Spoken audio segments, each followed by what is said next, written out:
You got badass. The only chance you have no chance. If you had a chance, you could run lickety split. But you can't run because you're badass. Well, Ric Flair, you know what? I'm not a normal looking athlete myself. You know what I'm talking about? I've been in the DMs of line. It's a privilege and an honor to walk out with Ole Anderson, Lex Luger, and the arm tomorrow night. I am not a happy camper. What is Bully Ray's motivation? You know I know he loves sugar. But I check my pocket. I don't have no donuts. I don't have no cheeseburger. I know you love sugar, but I ain't got none. To be the man, you gotta beat the man. And I'm saying, woo, right here in Nashville, Tennessee, pal. I'm the man. Booking a match for the total package like Luger and Super Brawl? Super Saturday? What is it? I don't even know what it's called. What is it called? Super Brawl Saturday. Super Brawl Saturday? You don't lose faith in winners. And Ric Flair, day in and day out, every day of his life, just keeps winning and winning and winning. Ric Flair! New York City, Ric Flair! You're gonna find out what hard is all about! I do exactly what I want to do. You say I'm insane? I say thank you very much! Make a good lucha thing. I hate that! Hit the deck! We love you, Scott Steiner! Today, woo, I've got the style and profile like never before. You guys talk about being students of the game. I am the game, JR.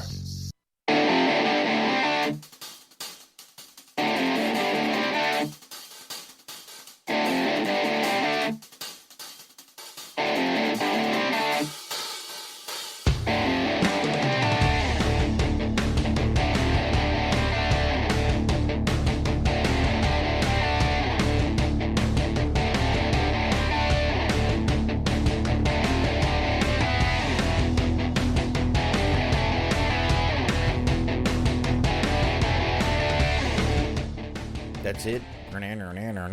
That's it. That's all we got from that thing. That's it.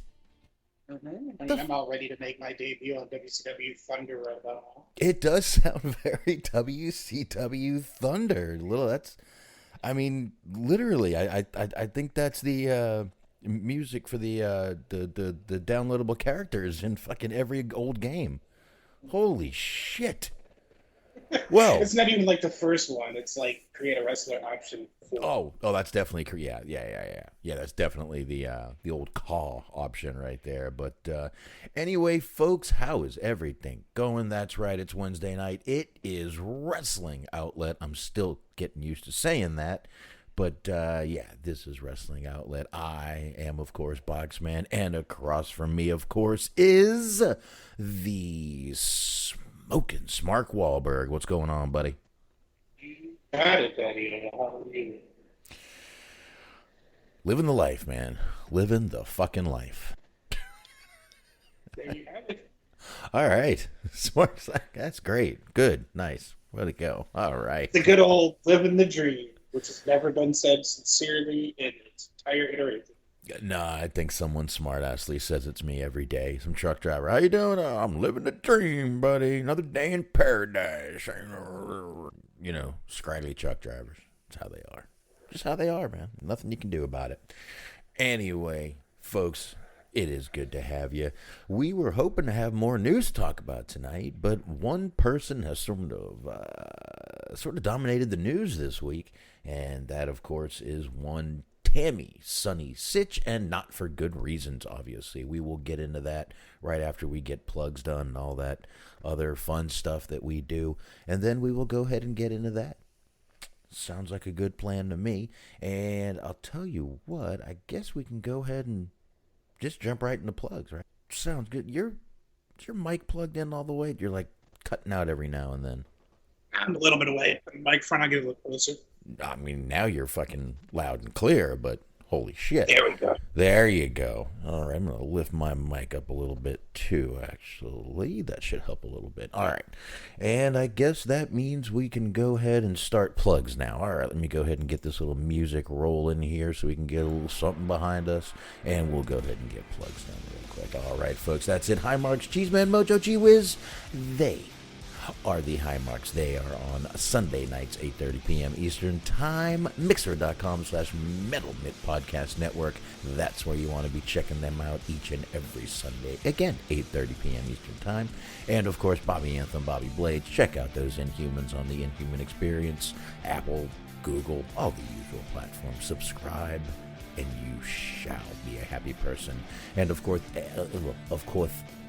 my Mike Tyson suddenly? And of course, the Everything Unscripted Wrestling podcast. EUP Network over there on Blog Talk Radio. It's Eric, Doug, and Daniel over there, the Everything Unscripted Wrestling podcast. They can be found on all the usual podcast platforms. And again, Blog Talk Radio. So check them out. Stephen Milan sharing the show over there. And he's reviewing movies. Letterboxd, boxd.com/Stephen Milan. Go over and check them out over there. There's 2 L's in Milan. And speaking of movie reviews, I will not be able to do one this week. It is my mom's birthday. I will be out in East Texas for most of the day, and I don't think I'll be able to make it back to do one on time. 2-hour drive out there, 2-hour drive back. I probably won't make it back. Might knock one out on Sunday, though. We'll see what happens.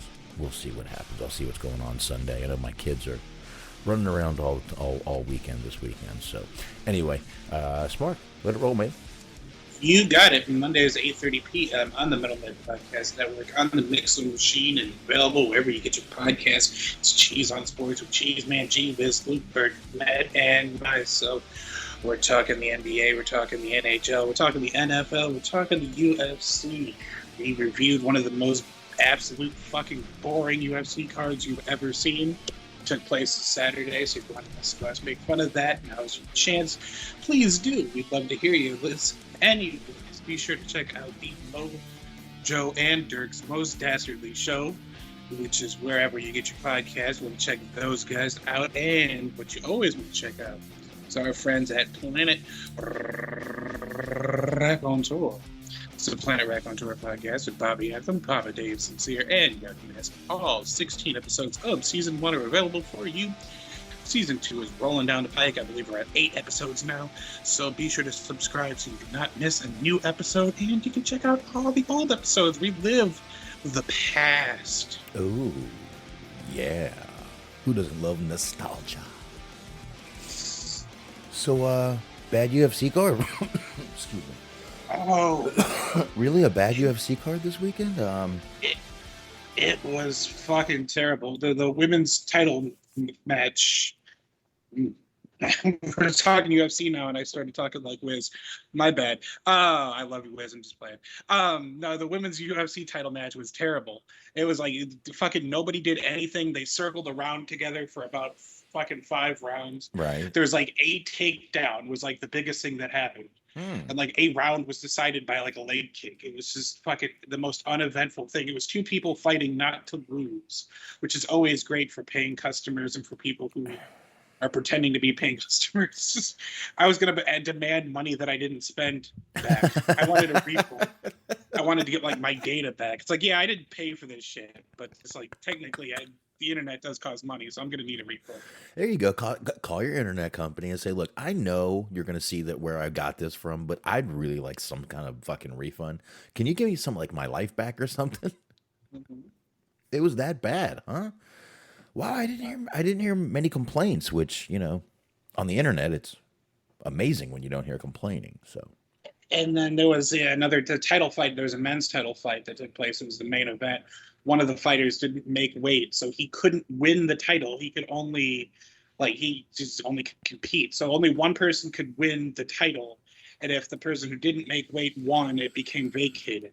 And the person who didn't make weight won, so it became vacated. So you had a title match that was completely fucking boring and a title match where the contender couldn't fucking make weight, so the belt became vacated. It was a whole big clusterfuck. It was terrible. Oh, god damn, dude. That sounds like a fucking clusterfuck of a show there, but man, I haven't watched the UFC in a while. Now I'm glad I haven't. The last couple ones, according to Wiz, have been good. I watch it sporadically. We do predict the shows there. We predict the cards when she's on sports, but I don't always catch them because they're on like every weekend. It just becomes kind of oversaturated with things. You think so? Yeah. A little bit. Yeah, a little bit. But, all right, we got the plugs done. We got everything done. Let me hit pause here. Ooh. And, like I said, we're not going to sit here and wait to the end to talk about this whole Tammy thing. And, truthfully, I'm not going to get that deep into it. So many shows have already got deep into it. And, I mean, we're going to definitely tell you what's going on. But it's been a few days. The only new development, is Florida trying to revoke her bail. That's the only new development I know of at this point. But Tammy Sytch on, what was it, Saturday or Sunday, Smark? Was it Saturday? I believe it was Saturday that it happened. There's a lot of people talking about it Sunday, like afternoon and morning. So I'm assuming it happened Saturday. Yeah, I'm pretty sure it did. And give me a minute here. For some reason, this Wrestling Inc. website just doesn't want to pull up. But Tammy Sytch was arrested. There's like 9 charges for her. Not only the 9 charges. Let's start with what the blood alcohol level was, Smark. No. I'm sure that the blood alcohol level was well within its legal limits because, as we talked about last week, she had a seizure. She was not under the influence of anything. So, you got to take her word for it. She would know. She was there. There's no way she's not being truthful with us. What was that blood alcohol content? I think she was talking about the Fourth Amendment search and seizure. Is where I think she was going with that statement. Somehow she was seized. And that's what she was talking about. I really can't think of anything else because she did not have a seizure. She's lucky to be alive after this. 0.280, not 0.08, which is the legal limit, not 0.1, not 0.2, 0.280. What do you think that is, Smark? Like, what I think that is significantly higher than her GPA. Well, listen, with boobs that big, you just can't be that bright. I would. Where's my rim shot? Just kidding. I don't know where her brains are. Obviously, but anyway, that is 3.5 times the illegal blood alcohol. Now, this isn't even a breathalyzer. And you got to remember, she also had already been in an accident, gone to the hospital. So the adrenaline had kicked in. She had already been set. It takes an ambulance a while to get there. Her blood alcohol level was probably almost 3.0 when this happened.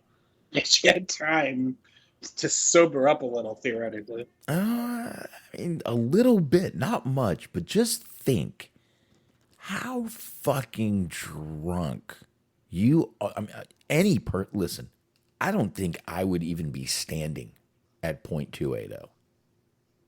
Seriously, I don't think I would. I definitely wouldn't be driving. I wouldn't even think about driving at 0.280. I guess that just makes me a common sense, rational person. Smark, I know it's crazy. Yes. Well, I wouldn't get behind the wheel, but now that you phrase it like this, it seems like this would be could have been a cool segment that we could have attempted. Oh, okay. It was like, can we get there?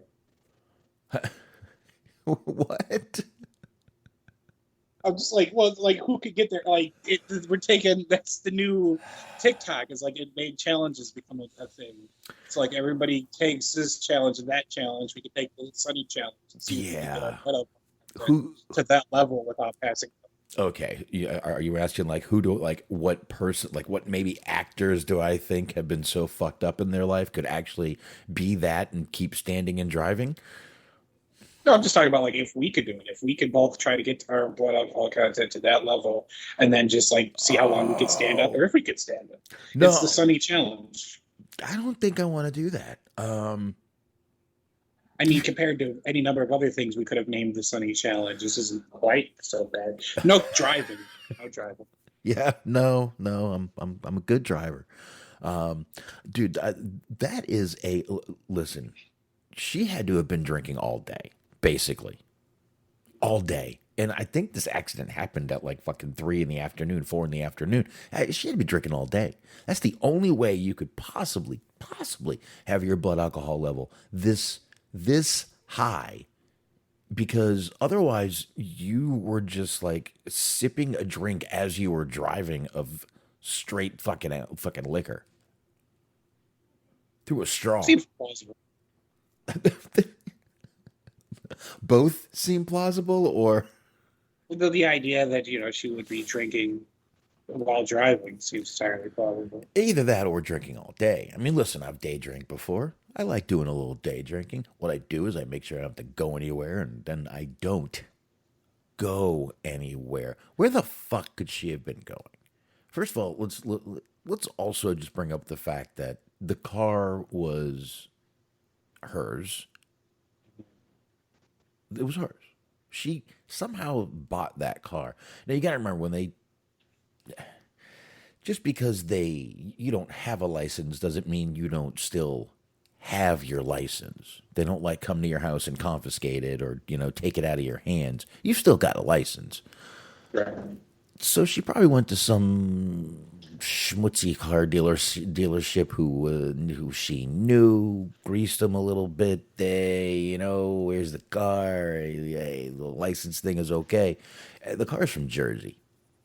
So, I don't know, man. It's just, this guy just seems like the biggest slime ball. He seems like he's controlling her, yet enabling her at the same time, and then pushes her away when everything gets too hairy for him.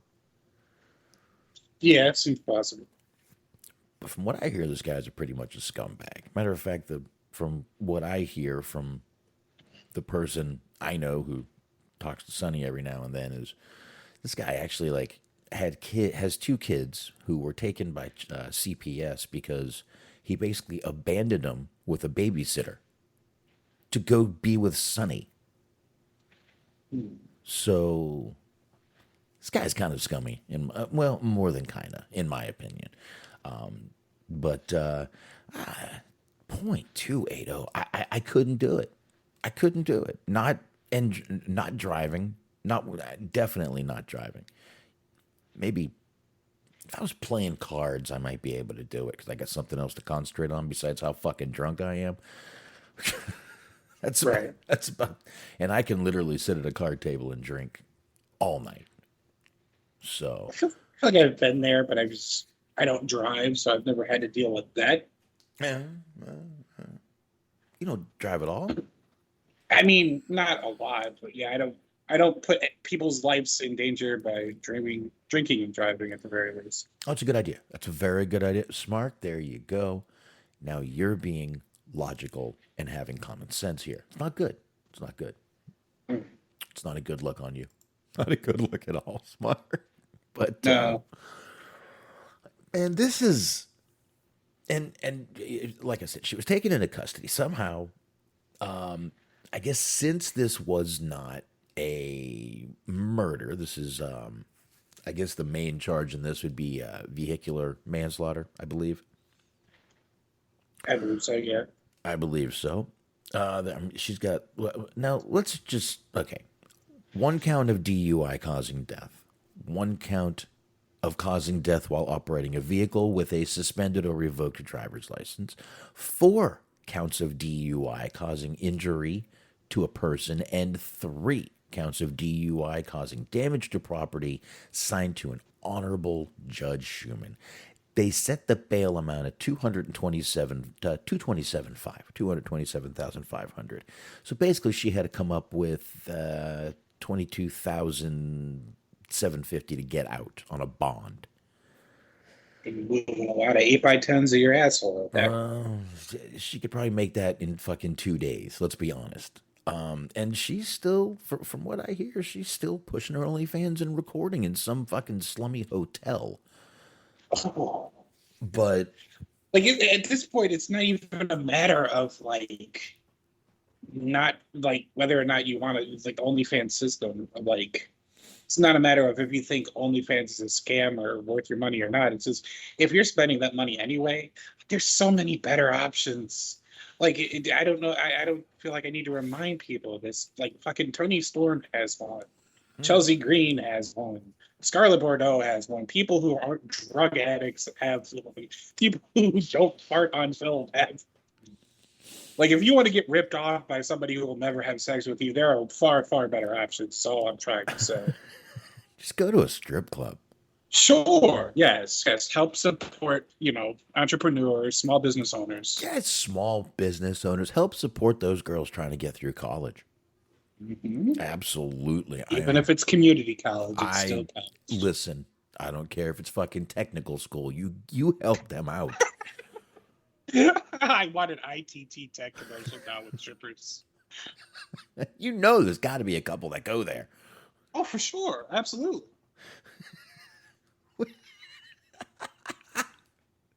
That nursing college that's on during Judge Judy or something. Hi, my name is Mercedes, and I graduated from Phoenix University.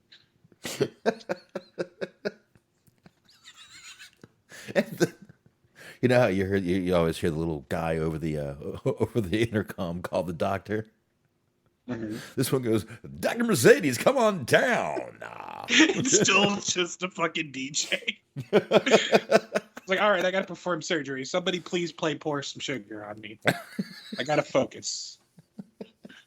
Somebody play Bad Company, please. Mm-hmm. Where's Rock and Roll Fantasy? I heard that for so many weekends. Oh my God. And I still like Bad Company. But I really did hear that song every weekend. All right, so we know what happened during the accident. It was basically a domino effect. Sonny hit one car hit the other car. But you got to remember when you're in an accident, the person who starts it in the this may sound wrong, but the person who starts it in the rear is usually at fault. Mm-hmm. I told you it was going to sound wrong, Smark. I understand. I was preparing you for an adult moment. There's so many ways I could go with that, so nowhere is one of the options I'm going to opt. All right.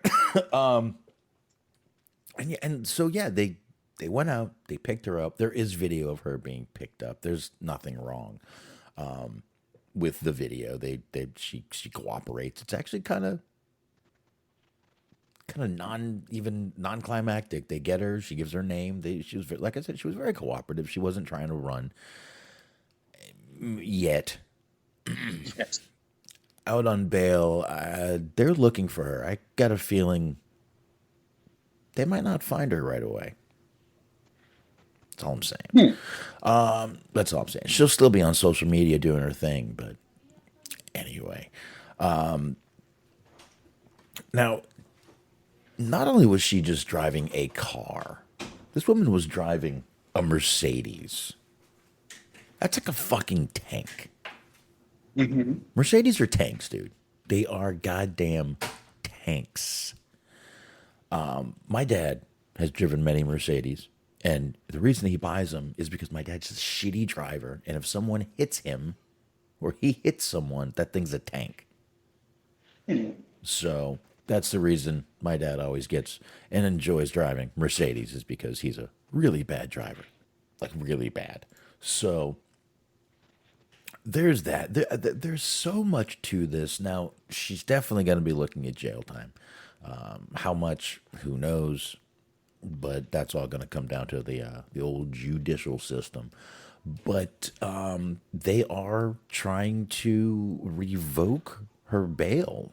The DA is literally is trying to get a hearing to revoke her bail. They want her back in prison. let's face it, they think she's still a danger. And I would say so. well, let's be honest, Smark. Her record doesn't exactly say any different, does it? She continues to drink. She continues to drink and drive. She's not changing. Again, she doesn't think she has a problem. She thinks everything is cool. Meanwhile, she's telling the cops in that video that she blacks out when she drinks. Mm-hmm. I don't know about you, but that's a problem. I don't black out when I drink. Do I black out when I drink, babe? No. Okay, see, I don't black out when I drink. I actually do all the time, and yeah, it's not great. Smart. You do. Okay, well, listen. I mean, I'm not even kidding. It's just it happens, and like you wake up the next day or whatever, and you're basically a detective because you got to figure out who you pissed off and what it is that you did or didn't do. It's one reason you just, you stop drinking every now and then. So, Right. I don't know. But this just is just the biggest clusterfuck. And like I said, there's so much going on with this fucking case. And let's not even mention, Smark, the fact that she still has problems in New Jersey and Pennsylvania. Right. Which, if she gets convicted of the of any of the two major charges here, they'll probably just drop it, let the higher charges stick. More than likely, but I mean, New Jersey was just in February, and I believe in January, I think she had a problem also. And that was the Pennsylvania thing, right? Yeah. My God, man. But DUI manslaughter is nothing to fuck with, man. They could really, really try to make an example out of her, which I wouldn't blame them if they did. I mean, at this point, is it really making an example out of her, or is it just, the fucking roosters coming to, nest or whatever? Well, It's because she's been let out of so many different situations where she probably deserved to be more harshly punished, and after a while, that luck runs out. Well, and now, I mean, yeah, you're right. She has been. She's somehow gotten lucky, gotten out of a lot of situations, and now someone is dead because of it. I mean, obviously there were things that they couldn't do back then. I don't know why she got out of the other situations. I guess she's lucky. She may have a good lawyer. Maybe there's stupid, judicial system. It could be any fucking little technical slips. I mean, you spell fucking one word wrong and the case can be thrown out. Goddamn autocorrect. That's it. So, I don't know, man. I hope, I never hope for anyone to go to jail because that's not a good place to be, but some people need jail, man. Some people need a real fucking wake-up call and to hit that rock bottom, and I think this, I think she needs to be there for a good long time. I mean, again, we talked about this last week and the week before. This woman took a life and she's on fucking Twitter like, hey, don't forget to check out, me fingering my asshole. Bitch, can you fucking lie low for a month? My next photo shoot's going to be in a race car bed. God, please lie down and get in front of the race car while it's moving. Sorry, that was mean. Well, I would say this. I was reading the article earlier today, and it said incarcerate, and I accidentally thought that it said incinerate, and I was okay with either outcome. See what I mean? Exactly. I mean, it is what it is. She is a fucking... like you said, I don't often root for anybody to go to jail or to get in trouble, but with her, it's just a situation of, like, she's fucking objectively a terrible human being. Like, she never repents for anything. She never admits any fault in any situation. She never learns from any mistakes, and it keeps getting worse and worse. And now, like you said, somebody is dead because of her fucking negligence. Right. Exactly. And all could have been avoided. Or, I mean, I don't know. Maybe it couldn't have been. I think more than likely it could have been avoided if she was punished more harshly. But it's kind of where we are now. Right. Leniency in courtrooms. It's becoming a thing. I don't know if you've noticed it in the news, but that's all I'm saying. I'm leaving it right at that. For that little situation there. What else you got on that, Smark? It's sort of a meta comment, but like I've noticed that there's been a lot of shows that have taken credit for like being the first to break this story, and like certain hosts like sort of bragging about or just enjoying the fact that they are now embattled in a feud with Sunny because she like talks shit about them on social media or whatever, and they're like taking like some weird form of satisfaction or pride in this. And it's like, yeah, if you're drumming up extra clicks and views, listens, what have you, based on this, like you're benefiting from what happened and you're benefiting from her, which also kind of makes you not as shitty as she is, but like it puts you on the scumbag fucking scale. Well, if you're benefiting off of anything from Sunny, you're benefiting off of the death of somebody.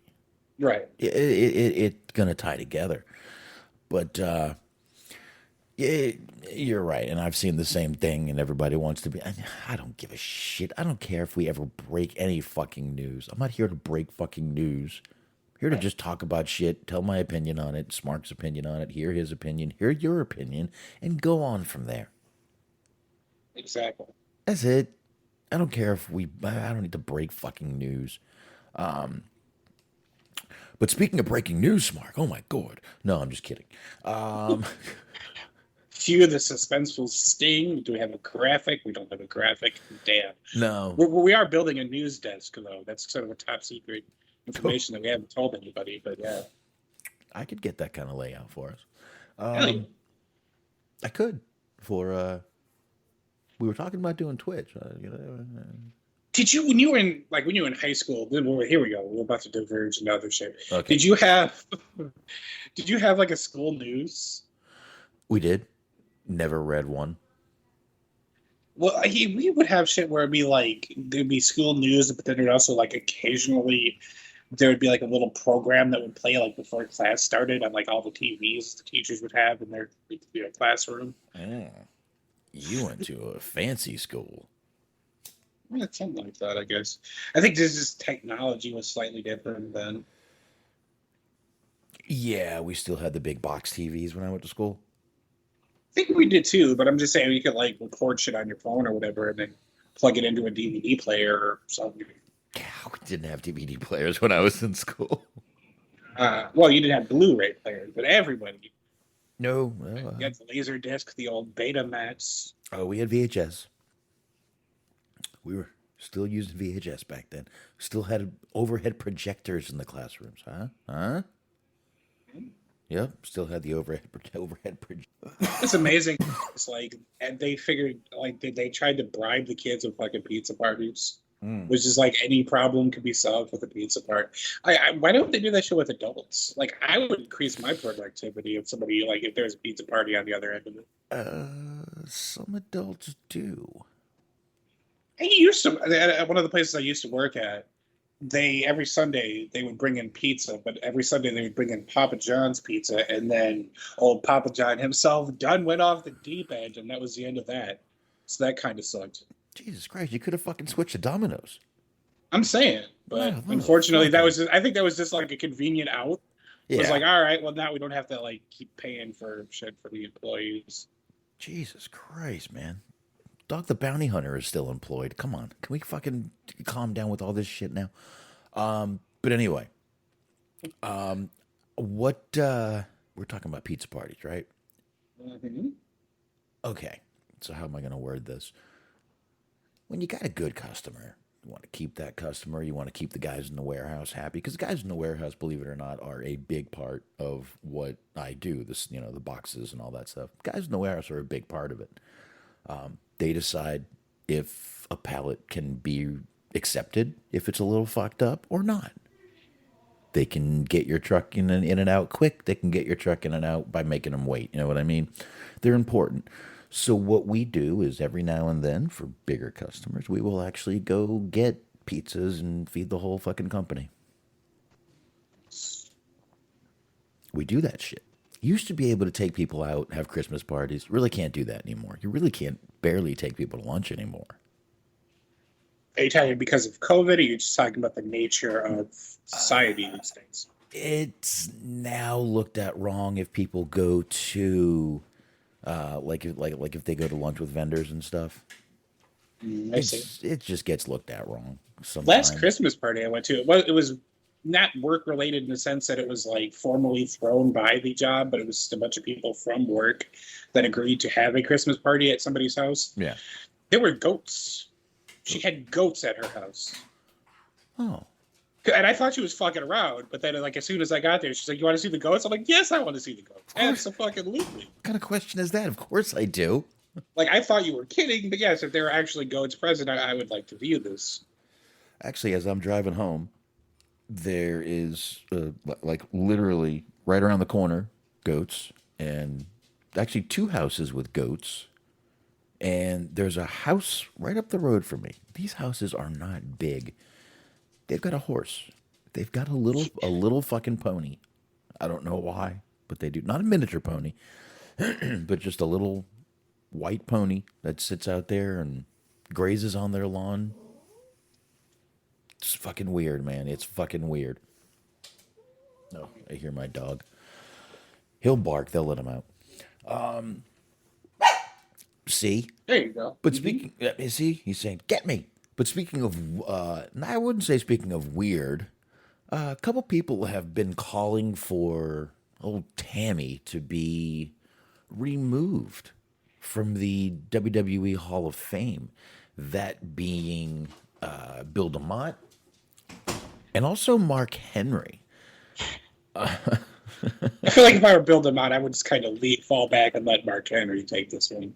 Listen, yeah. Because I like sort of the lovable, like the Al Roker of wrestling is what I would result into calling him. Because he does a little stuff on Rampage where he's like, "All right, enough talking. It's time for the main event." Everybody loves that. So it's like, yeah, like Mark Henry's lovable. Like, let him take care of this. Like, build him on. Maybe not the best example of character and integrity. Well, there's that, but he does make some very valid points here. Now he tweeted this on the 9th, which was a couple days ago. It's the 11th now, obviously. It's still the 11th. He said, and I quote, "When do we start holding people #accountable before they kill themselves or someone else? When do we decide as lawmakers and judges that we do not get to decide who should and shouldn't be punished?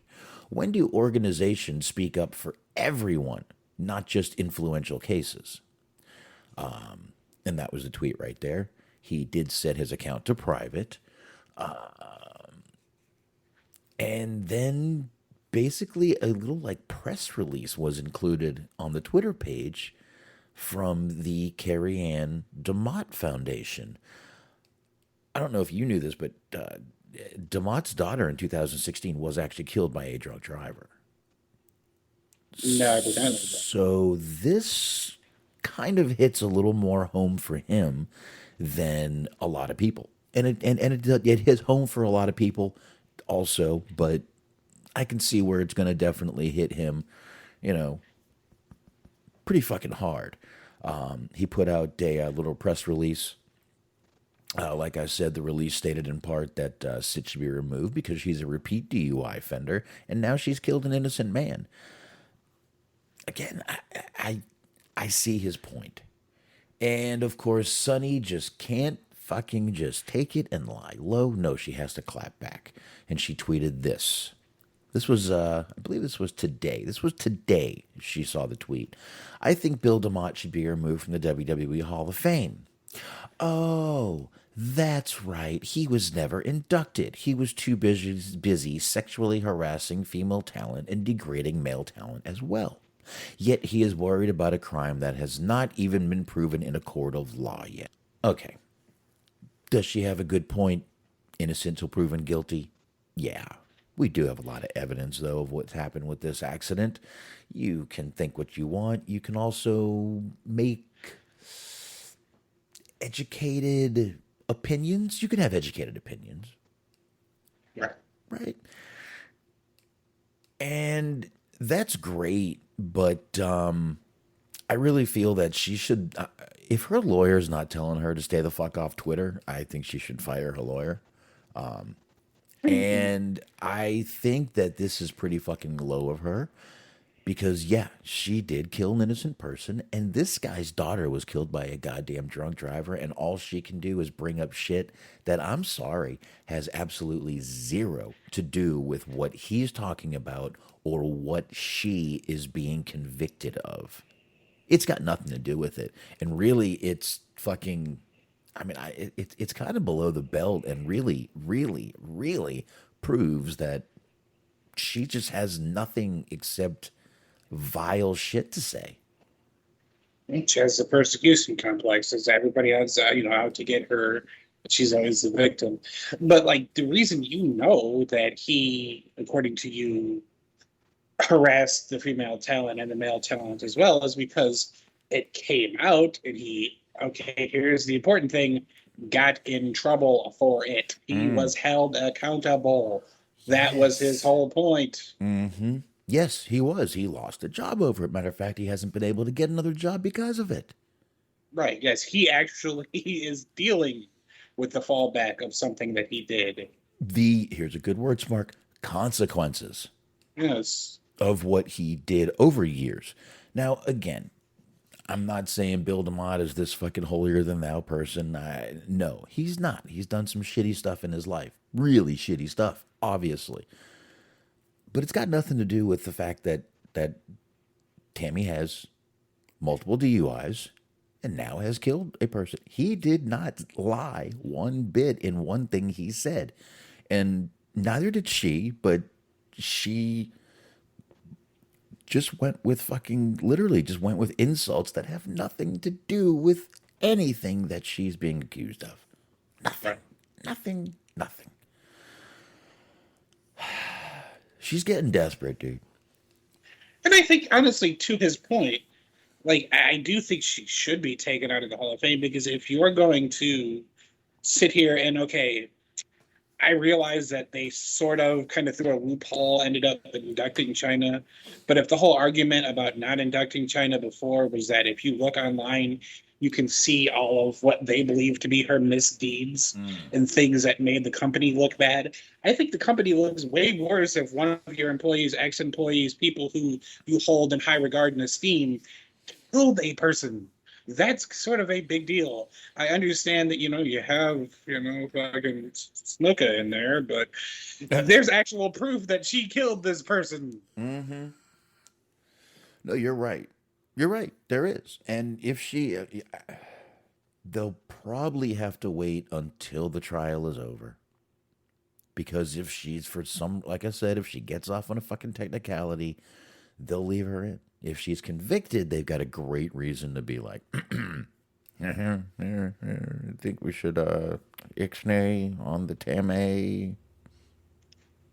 And like, okay, yeah, this is a whole different argument, because it's just like the Hall of Fame's a joke, so debating the merit is sort of inconsequential. But like, what did she really do to merit a Hall of Fame induction in the first place? Like, she wasn't like the first manager. She wasn't even really like the first piece of eye candy. Like, fucking pretty much everything that she did, somebody else did and did better. Like, even just being a generic piece of ass with no talent, Sable did that better. She fucked Shawn Michaels. True. Yeah, I guess that's it. Yeah. She was really popular on the internet for a while, and WWE loves exposure. They are exposure whores, as we know, and she was a very big part of that. The beginning of the internet and downloading pictures, and how many guys were fucking just downloading pictures at fucking 1.3 megapixels and jacking off to them after 10 minutes. That's how long Pictures they took to that download. Were blurrier than her vision. Just sitting there. Oh, look, there's her eyes. Dude, nose. Oh, almost got the lips. Oh, lips. Oh, shoulders. Shoulder. Used to love watching those pictures download back then, man. Uh-huh. It was like a treat. It was good stuff, man. It really was. It was. I liked it, but Putting them out. I don't know, man. There's so many fucking factors with this thing, and it's just an awful fucking situation. It really is. But this thing with Bill DeMott, and I honestly didn't know. We may have reported, but I don't remember reporting anything about Bill DeMott's daughter being killed by a drunk driver in 2016. That's like I said, that's why it's going to hit home with him a little more, which is another reason I think Tammy really could have fucking calmed the fuck down on what she said. Just slime. And by the way, her mugshot, I don't know where she got the black eye. I don't know. Fell. Maybe she fell. Maybe someone. I don't know. I don't want to speculate. Maybe she fell. Let's just go with she fell. She hit a door. She hit a wall several years ago. She's hit a wall, all right. Exactly. She's like that Michael Jackson song. What is it? Living on the Wall? Yeah, that's right. Living on the wall. She is on the wall. Oh, living on the wall. I think you got the wrong song. Well, we both have the wrong song here because you were looking for Off the Wall, and I was singing Living on It. I am. And yeah, right. We are songs, but they still fit. Mm-hmm. No, they don't. But anyway, all right. I think we spent way too much time on this. We spent almost 50 minutes on this. That was way too much time. I didn't want to spend, but we really only got a couple more stories. So that's it. I just know this whole thing with Tammy is awful. It was avoidable. We already talked about that. And I didn't think I would ever completely agree with Bill DeMott, but I do here, and Mark Henry, obviously I agree with him too. There's not really much about what Mark Henry said. I think he was just basically calling for the same thing, and I don't think she has the fucking sack. I mean, Mark Henry's got nothing on him. What is she going to say? You ate a shit sandwich. Okay. And let's see, Gerwig did a poll. I wonder, can we pull that up? Pull up the poll? Can we pull up the poll? Let's see. Is it a Twitter poll? Let's see if it's a Twitter poll. I'm going to look on their Twitter right now. Looking at the old Greg.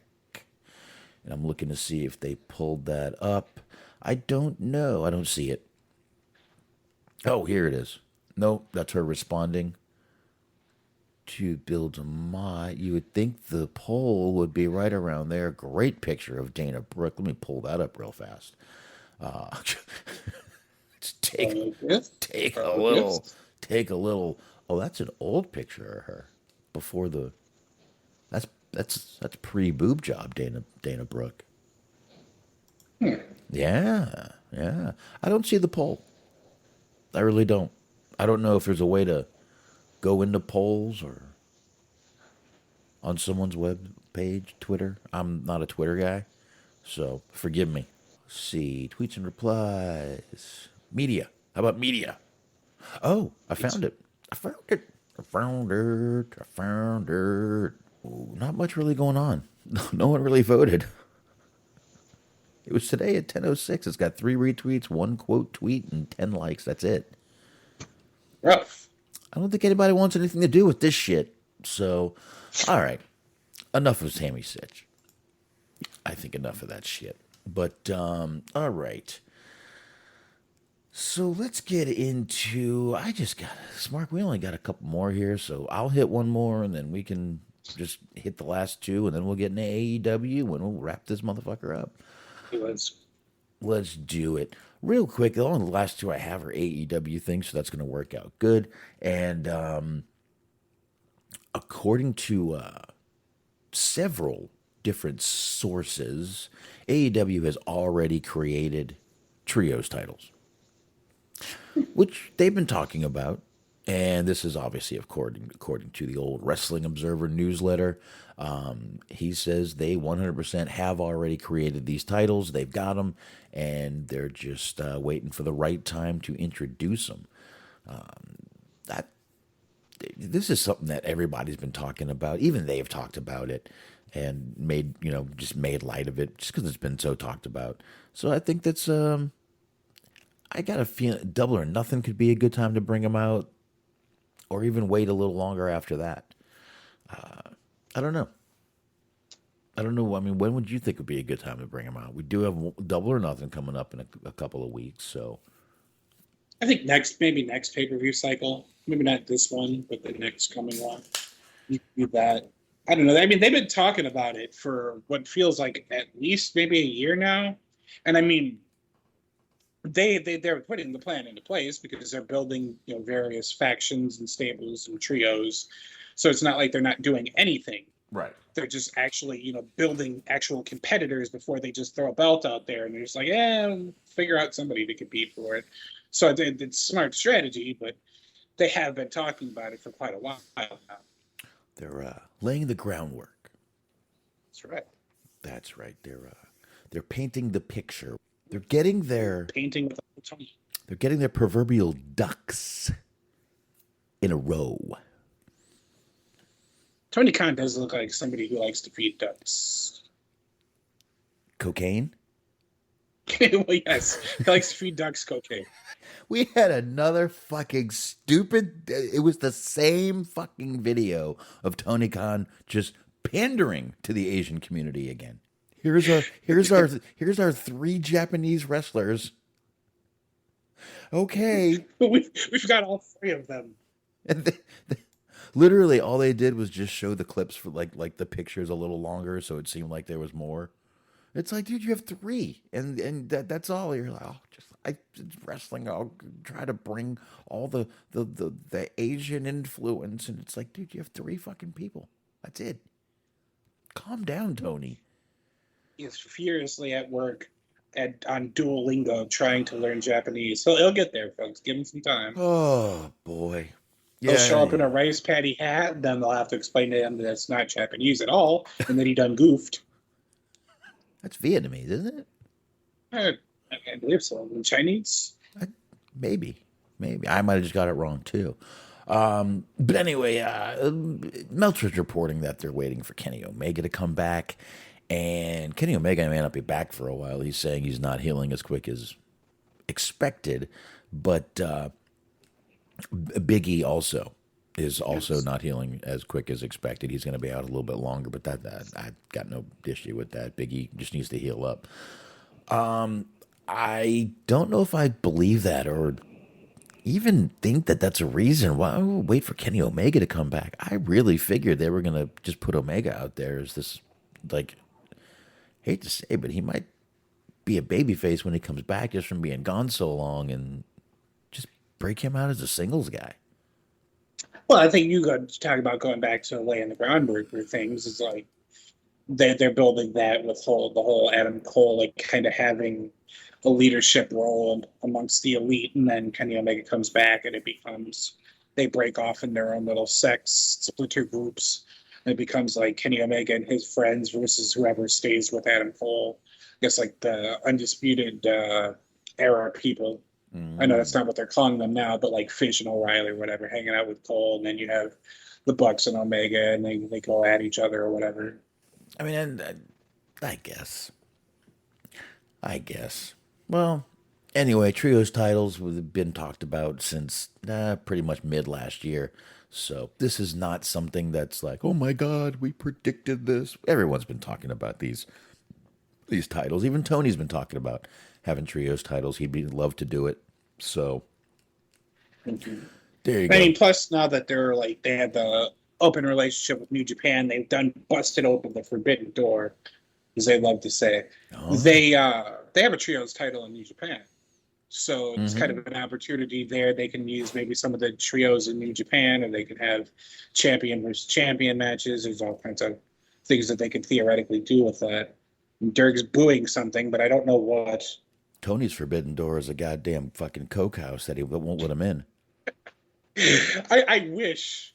I don't know what division you could do this with, but like, you remember how they had the Fiend belt, where it was like for $800 you get a belt that was just the Fiend's face. Yeah. I want a fucking belt that's just Tony's face. He's got the fucking buggy eyes and just everything, and it's like a spinner belt. It's Tony's face and it just spins. On the other pole is a bag of cocaine. You gotta get it. You gotta get Al Pacino in the corner for that one. It's got a great big ass. Like, Al, leave Tony alone. She's trying to do her job. Fuck that. I'm getting to be a Jamie Hayter fan. Do you see her in that little fucking, those yoga pants? Oh my. Like, she just looks like a little fucking mushroom sitting there. Love it. Yeah, the never open weight 6-man titles, and he was booing the Bucks in Omega. Okay.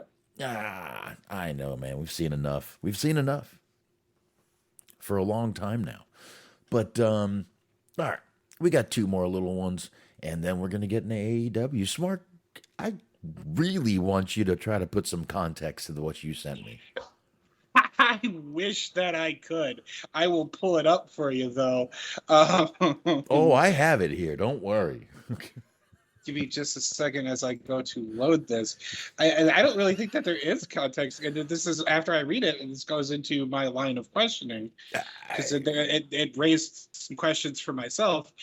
Let's pull back the curtain here a little bit. On slower news weeks, what we like to do is see if there's any of our friends in the news, people that we could sort of make fun of. We touched on the Sunny thing a little bit, but, like, again, Teddy Hart's not up to anything these days. Low Key is surprisingly being low key. He's low key. So, yeah, exactly. Yeah. He has no new conspiracy theories. Even Austin Aries is just, like, enjoying himself on the down low. But Ringside News made some news, theoretically. They sent out a tweet. It was on the 9th that says, and I quote, "I start rubbing your inner thigh as you do. Period. Moving closer to your panties." No period, no capitalization on that second sentence. I actually believe that's technically an incomplete sentence. They followed, if you're confused as to why Ringside News tweeted out, "I start rubbing your inner thigh as you do, moving closer to your panties." The reason that they did this was they meant to, and read their next tweet, quote, "My bad, I was trying to text at Denise Salcedo," which, for those who don't know, she is with the Wrestling Observer. She's like one of the new breed of people that they're bringing in. They got the fucking Andrew Zarian and all those people. All the best. My hero, Andrew Zarian, of course. So it's the new crop of people. She's one of them. She has her own show on the YouTube and on the Observer Network and all that shit. So there you go. You're kept abreast with that. She, if the name wasn't a tip-off, Denise is indeed a female. And she tweeted back at them, "Hey, at Ringside News, at least have the balls to leave this up." So for whatever reason, apparently Ringside News was trying to have cyber sex with one of the members of the Wrestling Observer. She looks like she's 16. Yeah, she's older than you would think, but she does sort of have...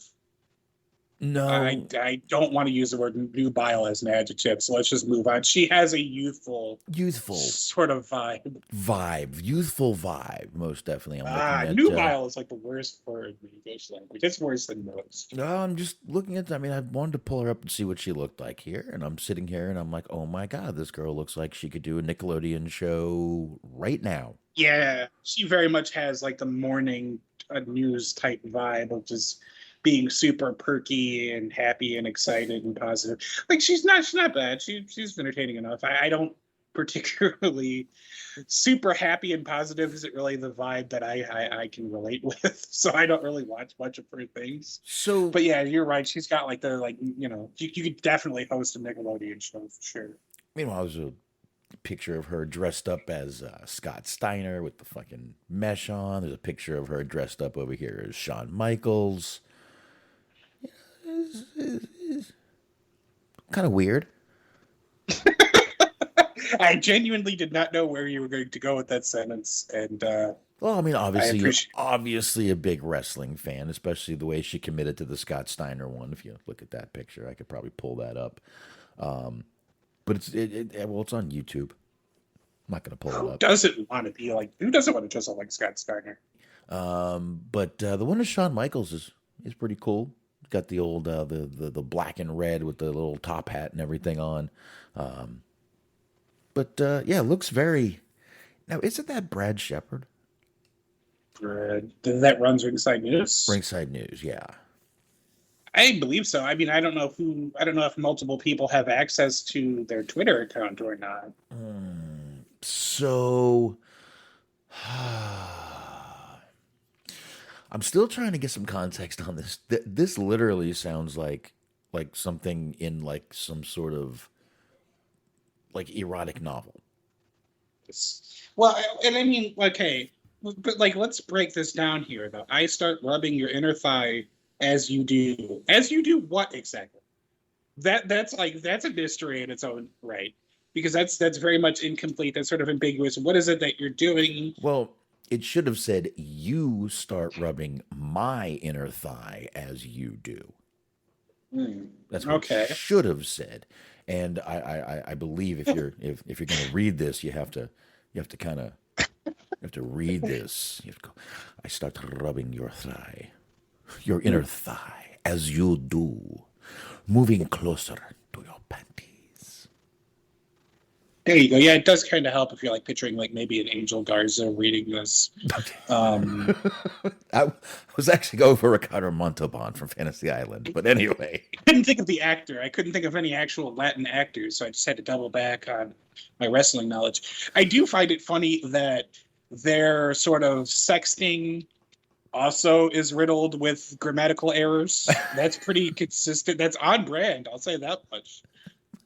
I can't believe he had the fucking balls to actually just be like, my bad. I was trying to text so-and-so. Shit, my fault. I was trying to be horny. And she's like, they have the balls to at least leave this up. That was great. Hey, Ringside News, at least have the balls to leave it up. I mean, at least she's like, hey. I do love the explanation. It wasn't even like, whoops, or it's just like, I didn't mean to send that. I was hacked. Anything. It was like, no. I was trying to send an unsolicited, sexual harassing text message to somebody, and I accidentally tweeted it out to the world. Whoopsie daisy. I mean, if she's texting him dirty things back, it's not exactly harassment, Smark. Let's not put that on whoever this is.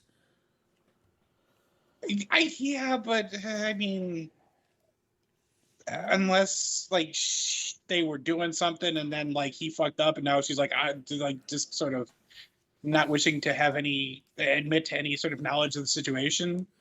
If that's the situation, then I guess it is what it is. But it doesn't even seem like she had anything to do with this prior. See, this is the thing. There's so many mysteries here. There's so many, like, why did you send this? Why did you send another tweet explaining why you were writing erotic fan fiction on Twitter? Why did you tag somebody in this? Why are you trying to fuck somebody that's like essentially your colleague in the same medium that you're in? Well, this is all just. I mean, you got to meet people somehow. I mean, I guess I could. I might like tweet some shit and see if I can get this to work. Like, my bad. I was actually meaning to text at Sofia Vergara. My fault. I meant to text Drew Barrymore. I'm sorry. You are underwhelmed by the lack of size and girth, but you try your best anyway.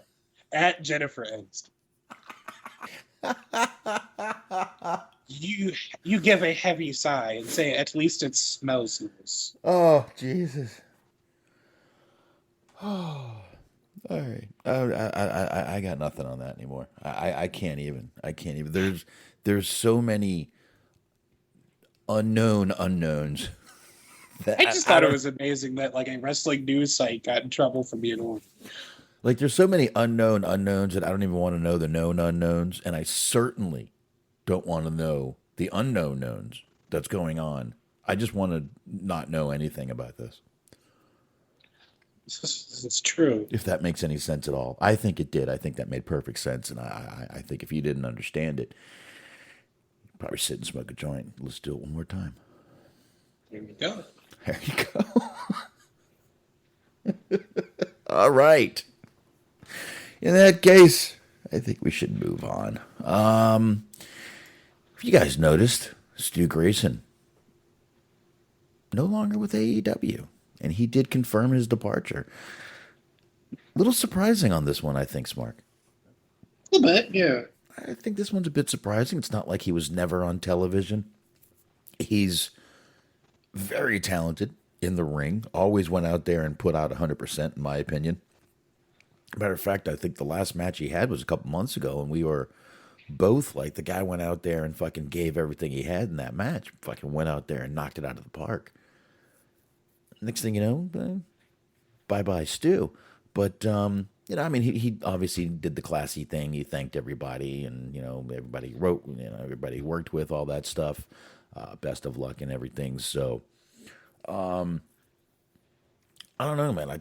I just think this is really weird. The Dark Order guys are all pretty televised. They're all pretty much all on television. Enough to where I just didn't think any of those guys would be going anywhere. Little surprising. Maybe he didn't want to sign again. Maybe he wanted to go branch out. So it's not like, I mean, we don't know what happened. But Right. I still think it's weird. I didn't think they would even let a guy like this go. Like I said, I think he's very talented. The Dark Order, the whole group is over as a group. I just didn't know. I just didn't think he would be one of the guys that would be on the old chopping block, if you will. I mean, I think that you could kind of talk about it like that, though. Is like you said, the group is over. But I mean, unless you consider, like, count Hangman as being part of that group, and I guess he sort of is, at the very least tentatively. But like, the group is over. But is any real one specific person over necessarily? Like, it's one of those situations where, like, the sum is bigger than its parts. I guess you could maybe say like John Silver, but I mean, he's not like a megastar or anything. Like, they get featured, but like, there's so many of them that like the amount of, anytime they get featured, it's different people. So it's like, yeah, they get featured, once or twice a month, but then it's always, by the time it actually like gets around to being like your turn, if you're in the group, it might have already been a month or two since your last appearance. It becomes a thing. It's kind of interesting because he's always, at least as far as I know, I've always known him as being a tag team wrestler because it was him and Uno, like, even on the indies. Mm-hmm. So it's kind of interesting to see him like strike out on his own, I guess, because Uno's still very much there and he's involved with like their video game division and all that kind of shit. So he's not going anywhere. Yeah, and I mean, I get what you're saying. The group is over, not one person in the group, maybe a couple people in the group. And yeah, I see where you're going with John Silver, but John Silver's also basically just I don't want to say the joke of the group, but he's over, but he's also just over enough to go out and take the pin and have a great match doing it. And the crowd fucking loves him. And I believe he's a New York guy, so he was in his hometown tonight, so he was definitely over. But yeah, I definitely see where you're going. There's not very many guys that are like breakout stars in that group. Like, just as an example, like in DX, like Road Dogg was over, but you didn't want to see a Road Dogg singles push. No, I want to hear Road Dogg talk. I still want to hear Road Dogg talk. He's still got it. I'd still like. I wouldn't even. I'm good. I mean, come on. I can still use some dick jokes on television. Yeah. Well, yeah. I firmly. Well, that's kind of no pun intended, but I guess pun intended. I firmly believe that you can never have too many dick jokes. Glad you're fertile. That's a good thing, Smart. I meant to say firmly. I might not have enunciated well enough on that one. I'm not sure firmly. My dictation might not have been what it was supposed to be. Hey-o, dictation. I get where you're going there, buddy. All right. That's it? We're really getting into AEW at 10:30? Well, I mean, if you want to be technical about it, it's 11:30 my time, so semantics. But yeah, we're getting into AEW fairly early. I really can only do so much with what it is that we have to work with this news cycle, and there has not been a lot of things going on, which means stay tuned to the news tomorrow because a whole mess of shit is just bound to happen. The most like remarkable and interesting things are going to happen like tomorrow afternoon, and then by the time we get to talk about them, nobody will care anymore. So this is just how it works. We're going to be behind the eight ball. They're good. WWE is going to release like 20 people. I can guarantee it. I hope not. They may. I hope not. You never know. You really don't. You never know in this crazy shook up world, Smart. But AEW tonight, decent show, good show. I actually thought it was a very fast-paced, flowing show. I don't know if you agree with that or not. I'd agree with that, sure. I thought the 2 hours went by really quick. I did. I thought it was a real fast-paced show. Never really lagged for me. I just thought it was a great show tonight. I would say it was a damn good show.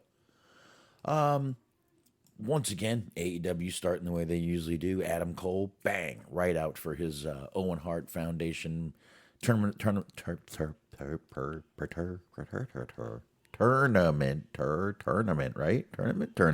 match with Dax Harwood.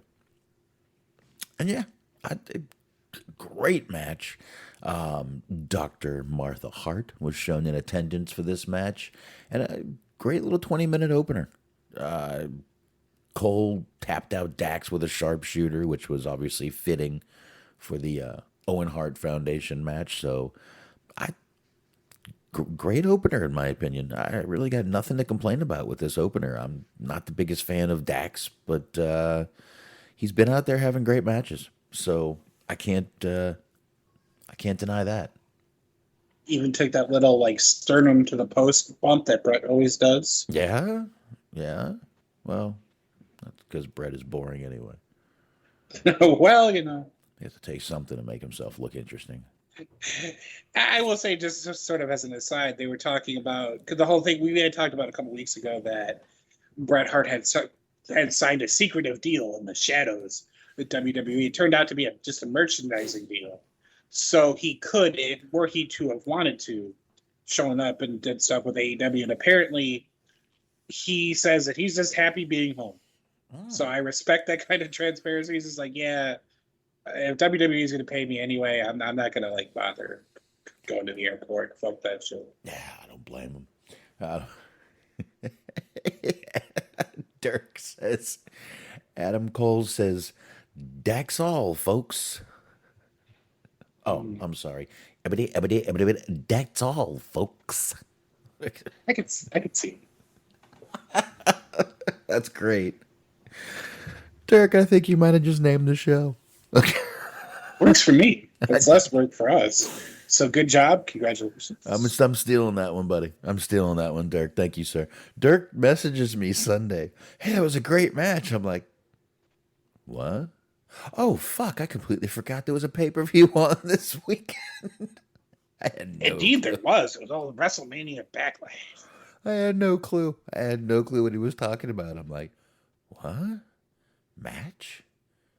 No, I'm like, fuck, is it Double or Nothing? Or am I missing Double or Nothing?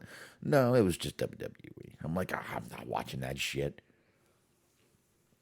I was tempted because I heard really good things about the Cody Rhodes Seth Rollins match, but then I was sitting there thinking about it, and I was like, am I so far down the rabbit hole that I just can't like enjoy a Cody Rhodes match?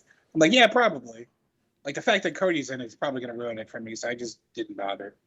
But I know Ronda Rousey won the women's championship. She beat old Charlotte, and I guess she broke her arm, air quotes. So now she's going to go, they're saying that Charlotte's going to go get married, so she's going to be on TV for a little while. So they're going to have to think of something else to do with the women's division. So I guess that's good if you watch their weekly program. Yeah, she'll be out of there for a little while. Maybe Rhea Ripley has a chance at a push until she gets back. And I, honest to God, was thinking about like starting to watch Raw again, and then I saw a report for this week's Raw that just said the quote 3 disqualification run-ins on last night's Raw. And I was like, yeah, no, you know what? Never mind. We're good. Now, I did see Rhea Ripley joined Edge and Damian Priest. Judgment Day. I like that. I get why you're calling it Judgment Day, but Judgment Night was a much better movie. I think it's weird to name a stable after like an already established within your company IP. Because I mean, it's already a pay-per-view name. I guess they don't use it right now, but like, it just feels weird to me. Judgment Night was still a better movie. I would agree. I don't know what it is, but I will agree anyway. Because that's what teammates do. It's a yes and situation. Dennis Leary, Cuba Gooding Jr., me and Anthony reviewed it. We reviewed it.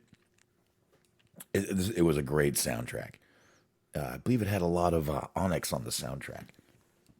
I believe Here's Onyx... a question that I could easily find out by looking at the archives, but I'm going to do this on air anyway. Did you review Booty Call? No. For some reason, I thought you did. I was wanting to watch it. No, we So I did. was like, oh, cool. If I'm going to watch it and if you guys reviewed it, I'll check it out. But apparently not. No Booty Call. Huh? Ladies Man. We did Ladies Man. Okay. Maybe that might be why you're thinking of it. I don't know. Perhaps. Oh, here we go. Cuba Gooding Jr., Emilio Estevez, Dennis Leary, Jeremy Piven, Steven Dorff, Peter fucking Green. You see how good of a movie this was? Okay. They're on their way to a sporting event. All the guys I just mentioned, except for Dennis Leary, on their way to a sporting event, and they get lost trying to dodge traffic. They're in an RV and they get lost. And Dennis Leary and his gang, they're on his turf, and basically, they just try to kill these motherfuckers the whole movie. It's a pretty fucking badass movie.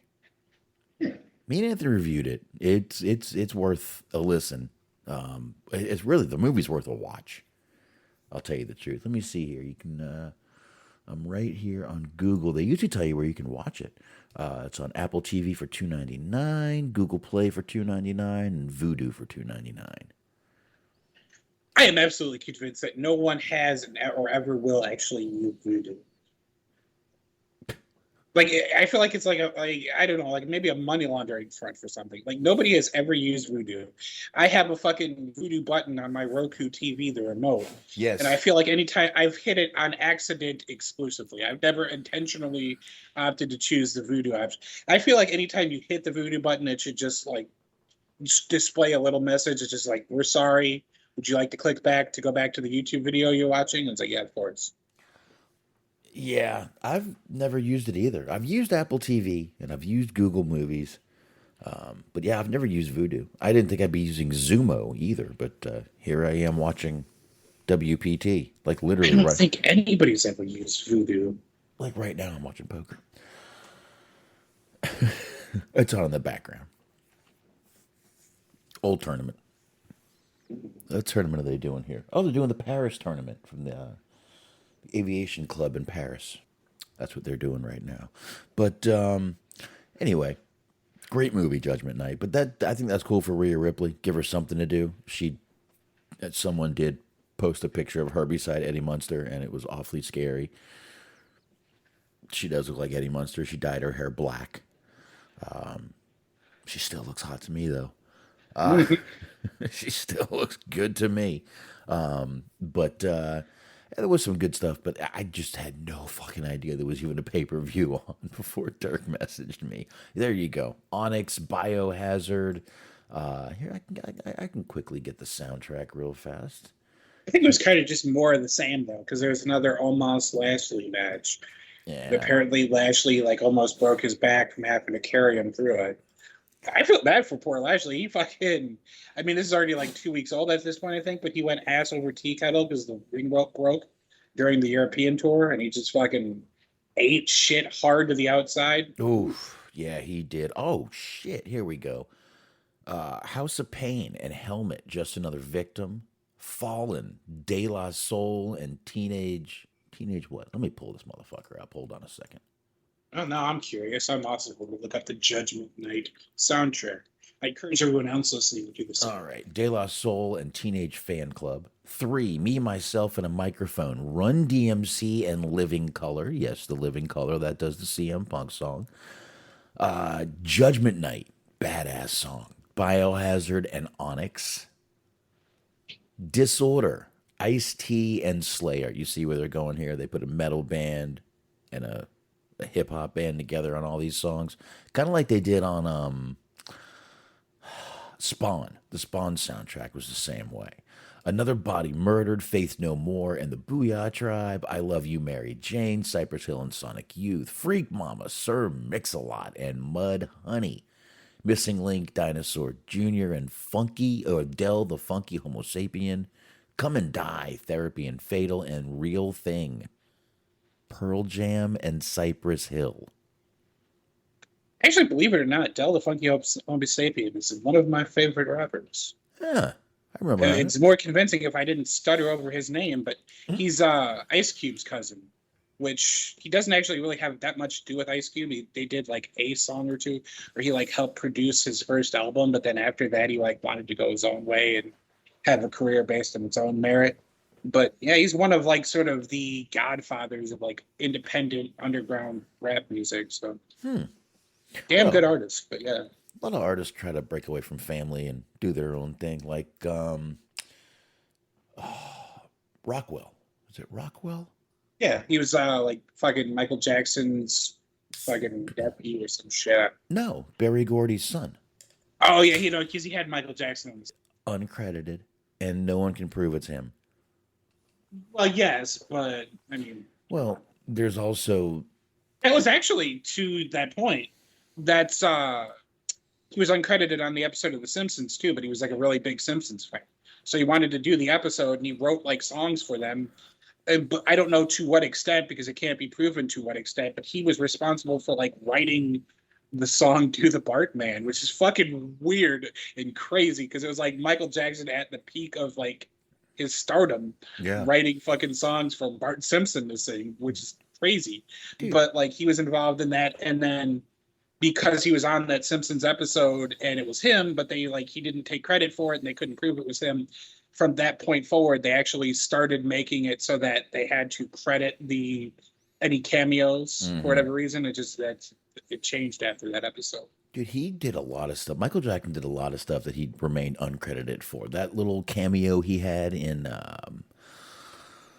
MIB 2, he was uncredited. And he just did it. He did some work for Sonic, the game, and uncredited. Just did it for nothing.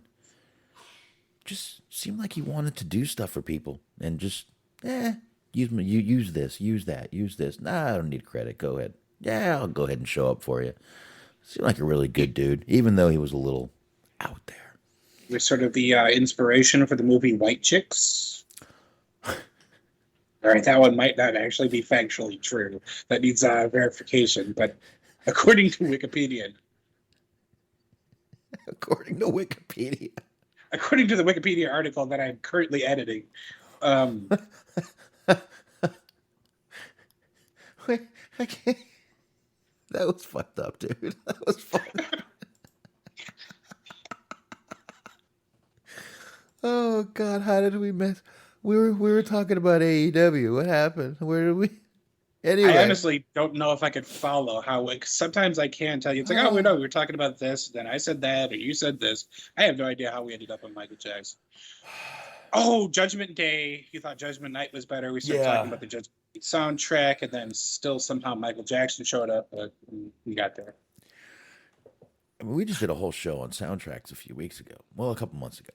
So, anyway. All right, so I think we're done. All right, we're done with the Adam Cole thing. So we get back, and the other Adam comes out, Hangman Adam Page, the guy with the one with the title. Goes up. He's on commentary for this little CM Punk versus John Silver match.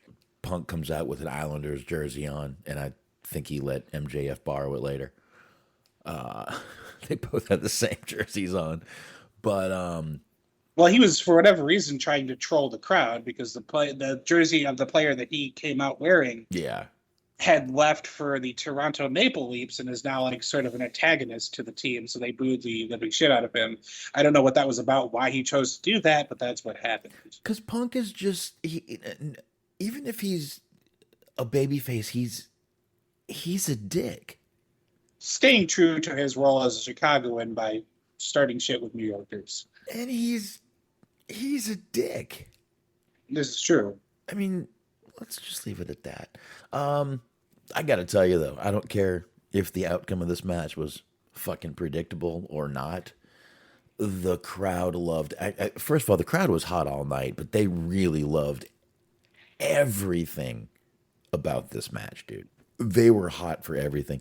They were so hot, they cheered for that absolutely atrocious buckshot lariat from Punk.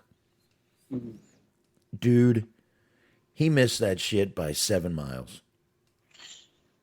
Yeah, he had a couple of like botches in his match with Pentagon too. I think he just sometimes gets a little too excited to be working with somebody, and he's like trying to keep pace with them or trying to work their pace, and he like sometimes gets lost or whatever. I don't know what it's about. Dude, they were in fucking Long Island, and he was hitting people in Albany. It was so far off. It was so bad. He barely did the flip. He looked like he was gonna fall. It wasn't good. Everything else about the match was good. And then I thought it was really, really a little ridiculous that because Punk used his finishing move, it pissed off Hangman. Dude, get a life. I'm sorry, dude. Get a life. I wish I could agree with you, but like, there's legit stories of people for real getting upset with motherfuckers for using their finisher. So like, I could buy into this as even in a kayfabe sense, because there's like real life stories about like, don't use my move, motherfucker. Go have a drink. Fuck off. Fuck off with your anger. You don't use my move. All right. Yeah. Okay. Whatever. I'm sorry. Where did you steal it from, bitch? Which Japanese guy did you steal it from and not give credit to? Exactly. I'm sure someone in this chat room can tell us where Hangman stole that move from and who did it before. I'm sure someone has done that before, and I can't. Didn't Moxley do it first? No, Moxley used to when he was Ambrose. He did like the fucking like they would like whip him into the ropes, and he would like kind of catch the middle rope and then come back with a clothesline. No. It's not the exact same move, but it's not unsimilar. Even that looked like shit. Well, yeah, I'm not saying he didn't, but I'm saying I think he did it before Page was doing it. In a way, I guess it's a version of it, but he goes to the ring. Punk's like it's nothing. You know what? I think I have it right here. I actually have that video. Let me go into my. I saved a couple videos to my Facebook here, and that was one of them. Yeah. Minute 18, CM Punk page. What do you think? That's good. Give me a sec to get it loaded up here, my friend. Okay, it's loaded. Let me go ahead and get some volume, and here we go. Hey, man. Last week it sounds to me like you're taking this a little personal. I don't know why these people don't like me. When it comes to them, when it comes to you, when it comes to that title, it's not personal to me. It's just business.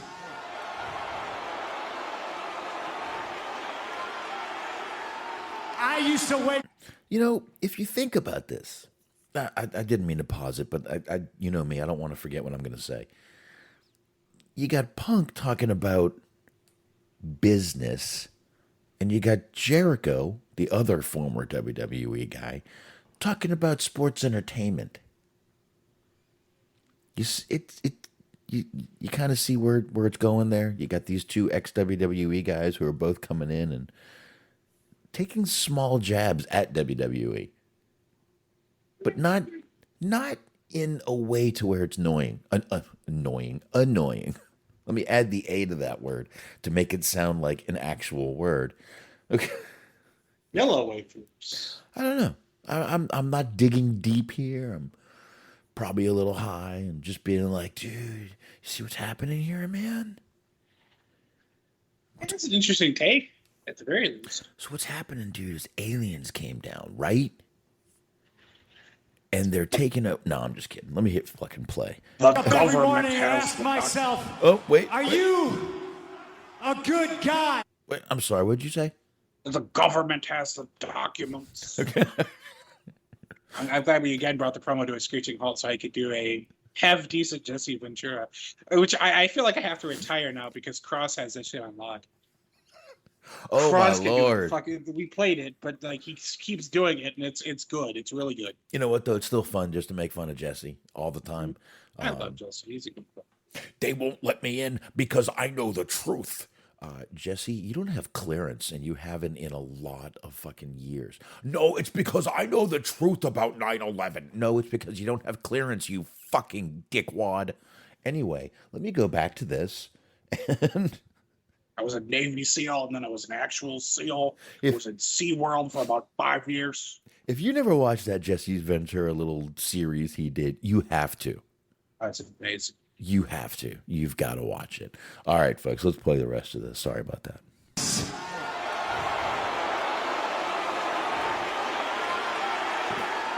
I used to wake up every morning and ask myself, are you a good guy? This morning I woke up and I asked myself, are you the champ? And my answer was yes. Last week you also said you weren't gonna shake my hand, that you were gonna destroy me. Well, I just destroyed your boy. That's a blueprint for what I'm gonna do to you. And whether you like it or not, at the end of the night, double or nothing, you will shake my hand, whether you're conscious or unconscious.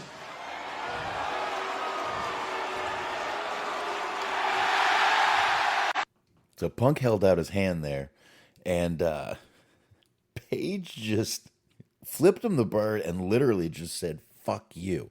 Like, mouthed the words, and they didn't even try to blur it or anything or cut cameras away. I'm liking this little feud. I really didn't think this was going to be as... Listen, Punk's always good on the mic, Smark. You know that. I know that. But I believe Paige has stepped it up a little more for this feud with Punk. I don't know if working with Punk made him do it or what, but I feel Paige has stepped up his, definitely his promo game. I don't think he's ever really cut a promo that I can remember, except for the last couple that he's been cutting against CM Punk. I don't know what is making him step up his game, but I'm loving it. Yeah.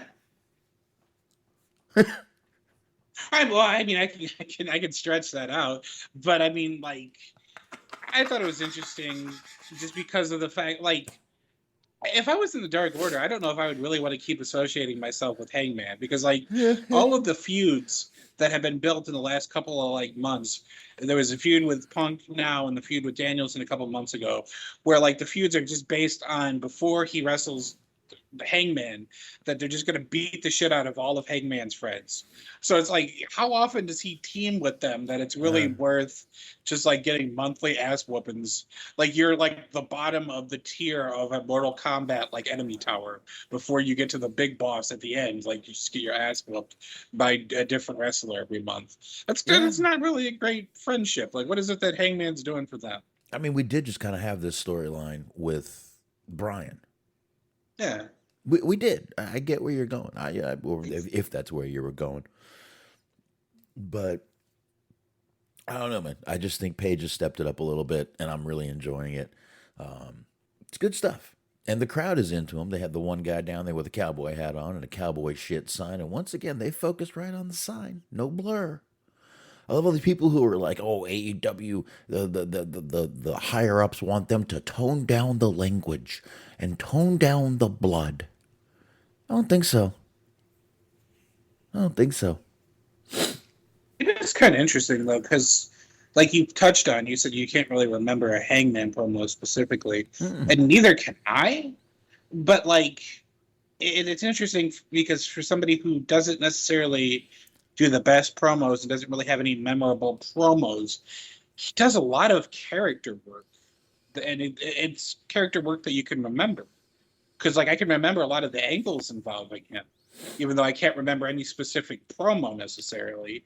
Because, like, you know, the time when he was with the Elite, and then, like, he had, like, a drinking problem, whatever, and they turned their backs on him. And then that eventually led to him, you know, joining up with the Dark Order and winning the championship. And now he's on this quest, I guess, to prove that he's a worthy champion. Like, there's a whole lot of character work being done for somebody who doesn't say a lot of substantial things on the microphone. Well, I mean, it's been a storyline. And it's been a good storyline the whole time. And, everyone can sit there and... I know one show will sit there and go, oh, COVID was the reason. I don't give a fuck what the reason was. They still made hints to this storyline happening the whole time, even on Being the Elite and all those shows. So it was still going on no matter what anyone thinks. Still a good storyline. And he told it well. He did get to drink a lot through it. I still wonder if that was real whiskey. Dean Martin used to drink apple juice on stage, pretend it was whiskey. I mean, I would insist. And in the name of character acting, method acting. I'd be like, can it be Southern Comfort at least? Yeah. I can handle SoCo. I can't drink whiskey. I mean, I'll drink it, but you will not like the face I make after I take a sip of whiskey. First of all, I can't take a sip. I have to take a shot. I'm not a big whiskey fan myself. I like Fireball, but I mean, I feel like that barely counts. It's really more of a liqueur, but it is technically labeled a whiskey. It's like, I hate cinnamon, but I love Goldschlager. I love cinnamon. That's because you can't remember anything after 3. Fucking Goldschlager, Aftershock. Aftershock was bullshit. Oh, I don't even know if they sell Aftershock Oh, anymore. yeah. I can't find it here, but Really? They do. We've got Aftershock here. because you get drunk and then the inside the bottle, for those who don't drink or don't drink Aftershock, there's candy pieces.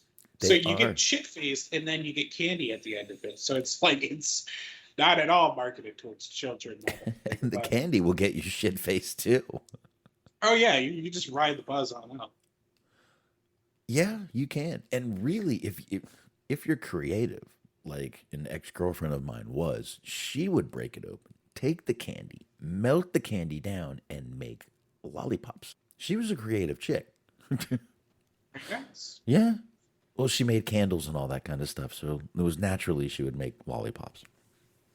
Yeah, they have a lot of those. Like we have a market downtown where a lot of people sell like handmade wares and stuff. And there's a lot of candles that are made out of like wine bottles or candle shades and things like that. That's what she would do. We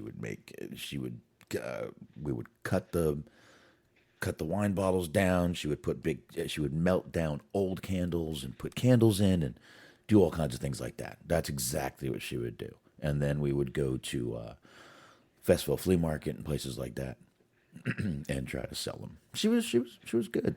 And she would be eating the lollipops as we were selling stuff.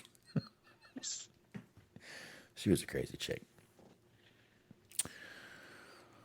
Walked in, she was doing cocaine with 3 guys. Anyway, I mean, there's worse things she could have been doing with 3 guys. So. well, Okay, well, never mind. I didn't mean to jog. She had a past, and I saw the same pattern. We had a past. She had a past, and we had a past. I'll put it that way. I understand. I saw the road, the path, I saw where this was going. We'll leave it at that. Yeah. Yeah. I saw where it was going at the time, and I pulled the cord before I was broke. I had a friend in high school that, like, we stayed friends after high school, but he got big into coke, and, like, he talked me into doing it a couple of times, and I tried it. It was all right, but, like, I could see how big of an asshole he had become because he had really gotten into it, and I knew that there was more to come, and I knew that that would be like my existence if I kept it up. So I was like, all right, this is fun, but I'm going to go ahead and get the hell on out of here. I'm going to sever ties with you, and I'm going to stop doing this. Yeah, I just saw where everything was going, and I had been down the road, that same road with her, more than once, and I wasn't doing it again. So I just, before I was broke again, I just cut bait, told her, you got 2 weeks, you're out of here. And I went and stayed somewhere else. Gave her a eviction notice. I went and stayed somewhere else. I got a hotel. I was making $2,000 a week. I don't give a shit. Yeah. There you have it. I'm like, fuck you. Anyhow. And somehow she blames me for all this. My fault. It was my fault. My fault. Everything's my fault. I'm used to it. Well, I mean, that's relationships in a nutshell. I'm used to it, dude. Totally fucking used to it, bro. Don't even bother me no more, man. But anyway, back to this little show we were watching called AEW. I don't think I've got anything else on the. We go to the Danhausen thing. Boy, I'll tell you, this was Danhausen's in-ring debut for AEW. Smark, what did you I'll tell you that they've been building this guy up, Smark, for how long now? 3 months, 4 months? Yes, a very long time. Like I think even maybe before. Mm-hmm. No, I don't want to say before Ring of Honor, but like almost as soon as Ring of Honor like stopped being a thing for that moment, before Tony Khan bought Ring of Honor, at least. Right. Roughly, I want to say roughly about November to December was when this started. Right after he had his little accident with his leg. Yeah, because I mean they had set the plans into motion, and then like you said, he got injured, so they had to put it on the back burner. But for a minute there, they were still talking about it. Yeah. Yeah, most definitely. And you're right. It was right when they were starting to do the old close down with, because we were talking about Danhausen being a great pickup, and they picked him up. So they've been building this guy up. He's had all this stuff going on, and him and Hook, and this and that. And he finally has his AEW, his Dynamite. I believe he's already had a match. Did he have a match on Rampage? That I couldn't tell you. I don't think so. I don't think so either. Anyway, AEW in-ring debut. It was against Tony Nese, who is now being managed by Mark Sterling. And Tony Nese goes in, basically hits one move, puts him in the corner, hits the flying knee on him, and pins Danhausen. Boy, wah, wah, wah. I don't like any. I think this was not the best way to bring this character in. I do understand where they were doing this. Nese continues to give the knees, Mark. He's running, giving the knee, pulls down his knee pad, and Hook's music plays. Hook comes down and saves Danhausen. Now, remember, they've been going back and forth with, potato chips and stuff like that. And next thing you know, Danhausen holds out his hand. Hook shakes his hand, and the crowd exploded. The crowd exploded for a handshake, Mark. Did you not hear it? Yeah. I mean, they did. It's a weird position to be in because, like, the crowd loved it, but also I feel like it's a really bad idea. Like, I feel like you're almost sacrificing Hook in order to get Danhausen. I feel like they are completely kind of going the AEW, the WWE formula with this is what I meant to say. It was on here, the pop. You want to hear the pop? No, it's 1 minute and 1 second. I'm not playing it. But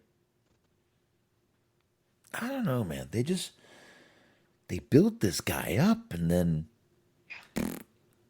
but the crowd fucking exploded for the handshake. What are you gonna do? I mean, I guess you have to. They haven't dropped the ball too much on a lot of people, or they haven't dropped the ball too often. There haven't been a lot of people that they have dropped the ball with, I guess. So to some degree, I guess they've earned the benefit of a doubt, or the benefit of the doubt, but it's just, oh man. I feel like with Hook, there's kind of unlimited potential, like to what he can achieve, because he's so massively over. But with like Danhausen, you can only go so far.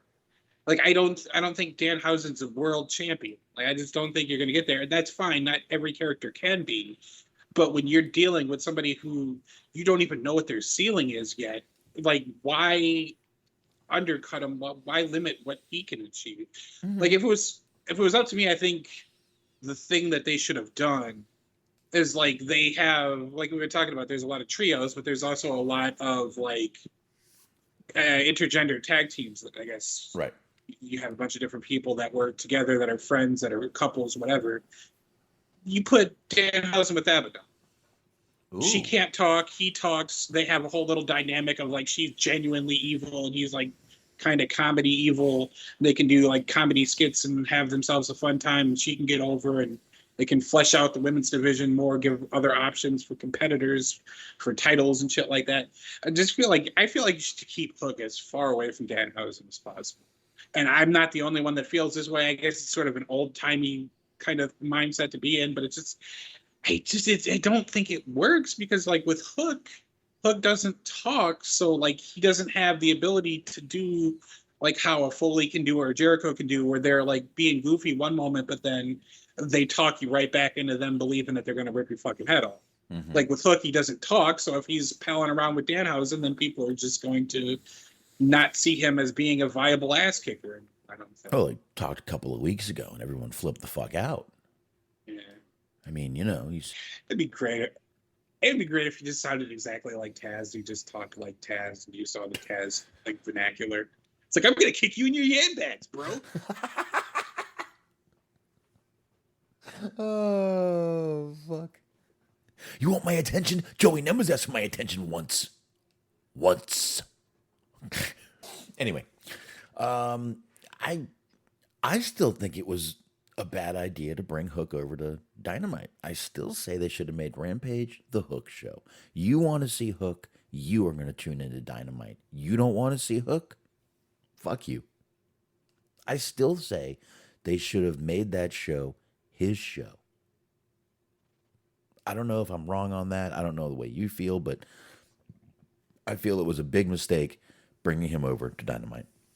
No, I mean, if you want people to watch Rampage, which seemingly is the goal, because that's how they make money is television contracts.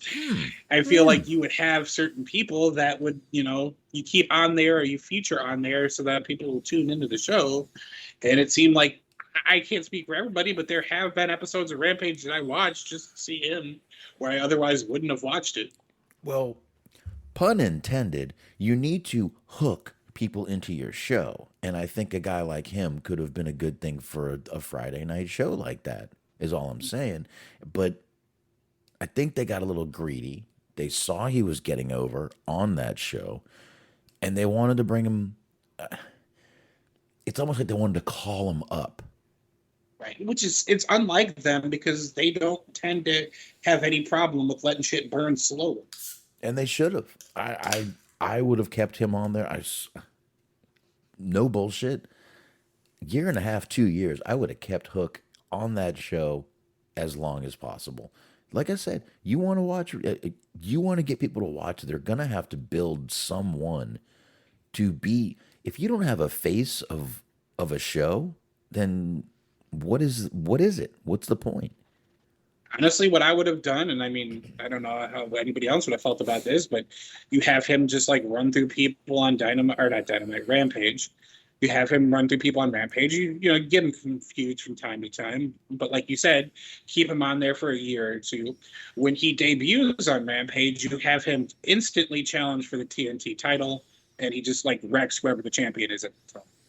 Yeah, that way you could bring him in, and he'd be very established. So anything you really made him do, any title you made him go for, it wouldn't matter. He's been over there on the other show kicking ass for a year or so. I don't know. Maybe we're crazy smart. Well, and I will say this, I guess this kind of goes hand in hand. That's why I was talking about having him have feuds and storylines and stuff.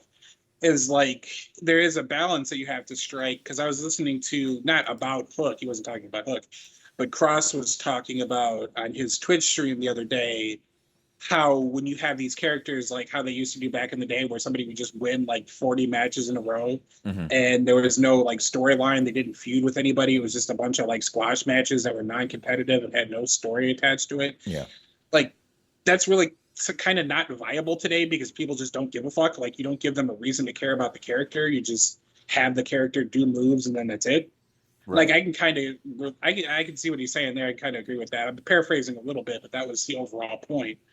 So it's like, yeah, you have to do something with him. You have to give him storyline and stuff too. But you could have kept him on Rampage, and then maybe occasionally you put him on a pay-per-view match as like the opener, or like they put him on the buy-in, the QT Marshall match. I forget what pay-per-view, but he was on the buy-in for one of those pay-per-views.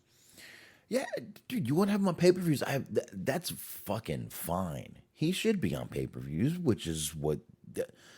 But I would have just kept him on one show. I know it sounds crazy, but I would have built one show around him. Crowd loves him. Let's face it, the guy looks like a fucking model. He's a good-looking guy, and he's good in the ring. They could really build a fucking brand around him, and I don't know why they decided to spread him out. Sounds horrible, but that's literally what they did. They decided to spread out some Hook when they should have kept him over on Rampage as a, again, pun intended, hook to watch Rampage. You want to see this guy, you're going to have to watch Friday nights. Right. Otherwise, fuck you. Or you have to wait for a pay-per-view, which we only do every quarter. You know? So, you know, you got a choice. You can watch every Friday and see him, or you can wait 3 months and go for it then. Right. Up to Yeah, because you. I mean, at this point, you know, now that they're not going to have. Well, I mean, I guess you could still have him on Rampage, but now that he shows up on Dynamite too, I don't really see too much of an incentive to watch Rampage. No, not anymore. Because all you're getting is the same thing as Dark, the same thing as Dark Elevation, and now you got Rampage. One's on television, 2 are on YouTube. Right. That's the only difference. But anyway, I mean, we can sit here and complain about this all night. I've said this enough, and I probably don't need to say it anymore. But speaking of feuds that are, you know, out there, and this one is still just absolutely great, this whole Wardlow thing. We had the contract signing Smark with MJF and Wardlow. Right.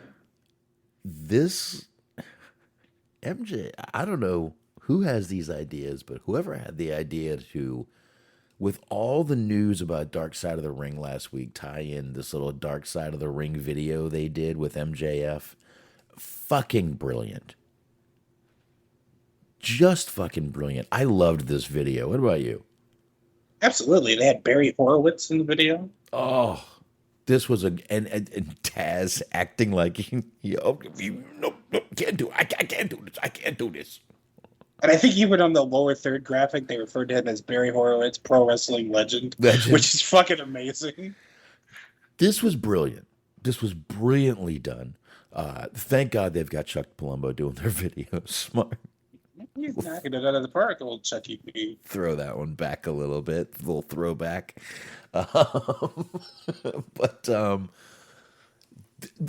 This was fucking, I loved the whole video. I liked. I think it really, really set up this whole thing with these guys. This was great. And again, the whole video was pitting Wardlow as this bad guy who his career just tanked because he wouldn't stay with MJF.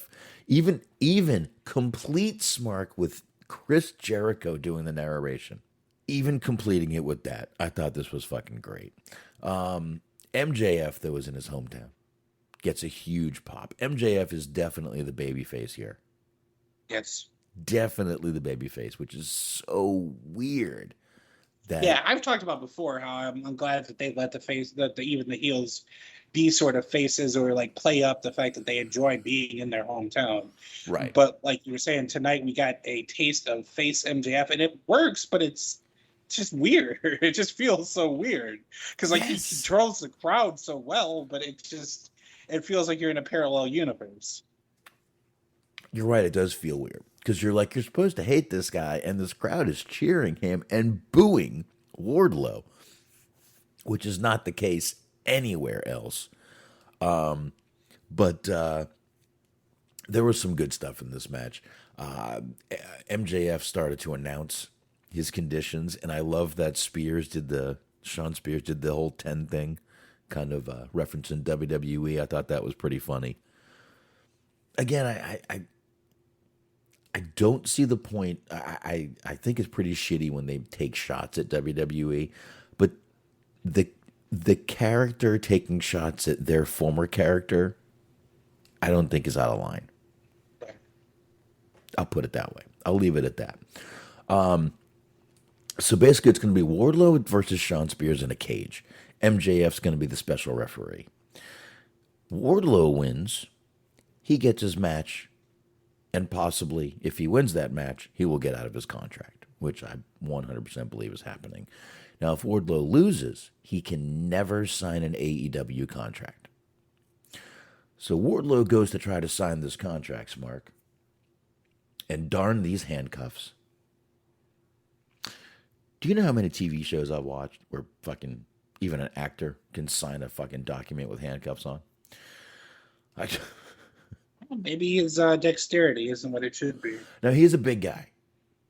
Might not have. They might have had the handcuff too tight. He couldn't turn his wrist correctly off. But he can't do it with the cuffs on. So they take off the cuffs. MJF's like, go ahead. I know what I'm doing. Takes off the cuffs. Wardlow finally signs, and he's like, okay, cuff him again. You knew this was going to happen. This was pretty predictable. Wardlow starts taking out security before they cuff him. Yeah, he takes out Sean Spears. MJF goes to run. Wardlow catches him. Mark Sterling jumps on his back. Wardlow's back. Wardlow puts him through a table. Now, MJF did get away. Once again, I think they're doing the right thing. Teasing and not letting him get his hands completely on MJF. These two should not touch until the pay-per-view. I don't want to see them. I don't want to see a finishing move be put on either one of them. He needs to get that close, and then he needs to tear him limb from limb at the pay-per-view. I agree with that. That's what I think should happen. But it's just me. And again, he will tear Sean Spears limb from limb, which will bring us to the next pay-per-view. Well, you know how it'll go. I don't know. You never know. He might get MJF that night. AEW, I could see it happening. Yeah, it's possible. It is. But I thought this was a really good segment, Smark. I literally just looked at the name Mark Sterling when I said that. I don't know, man. What did you think overall of this whole segment? I mean, like I said, it just felt weird to see MJF in face mode. But like I said, it still works. And like I wonder if, like maybe down the road we'll end up seeing like an actual face MJF where he's still kind of just the same smarmy prick, but like just something about him is sort of endearing to people. It'd be interesting to see, I guess. But yeah, I agree with you again on the idea of just like do not have them keep the physical interaction to a minimum. Yeah. Before they actually had their match. I did think it was kind of funny that he brought up his old best friend, his BFF, as he called him, the Codester. Yeah. And that got booze. And then he was like, hey, you don't want me talking about what's going to happen in 2024? Oh. And that got more booze. More booze. You see, he knows how to hold that crowd. And he knows when to get a cheer. And he knows when to piss them off. MJF's brilliant, dude. He is... And young and brilliant, which is scary. Oh, for sure. Because when you're that good, that young, that smart, there's only two things that can happen. He can either completely tank his career or his career is going to absolutely fucking skyrocket, which I believe is going to happen. So we can only see.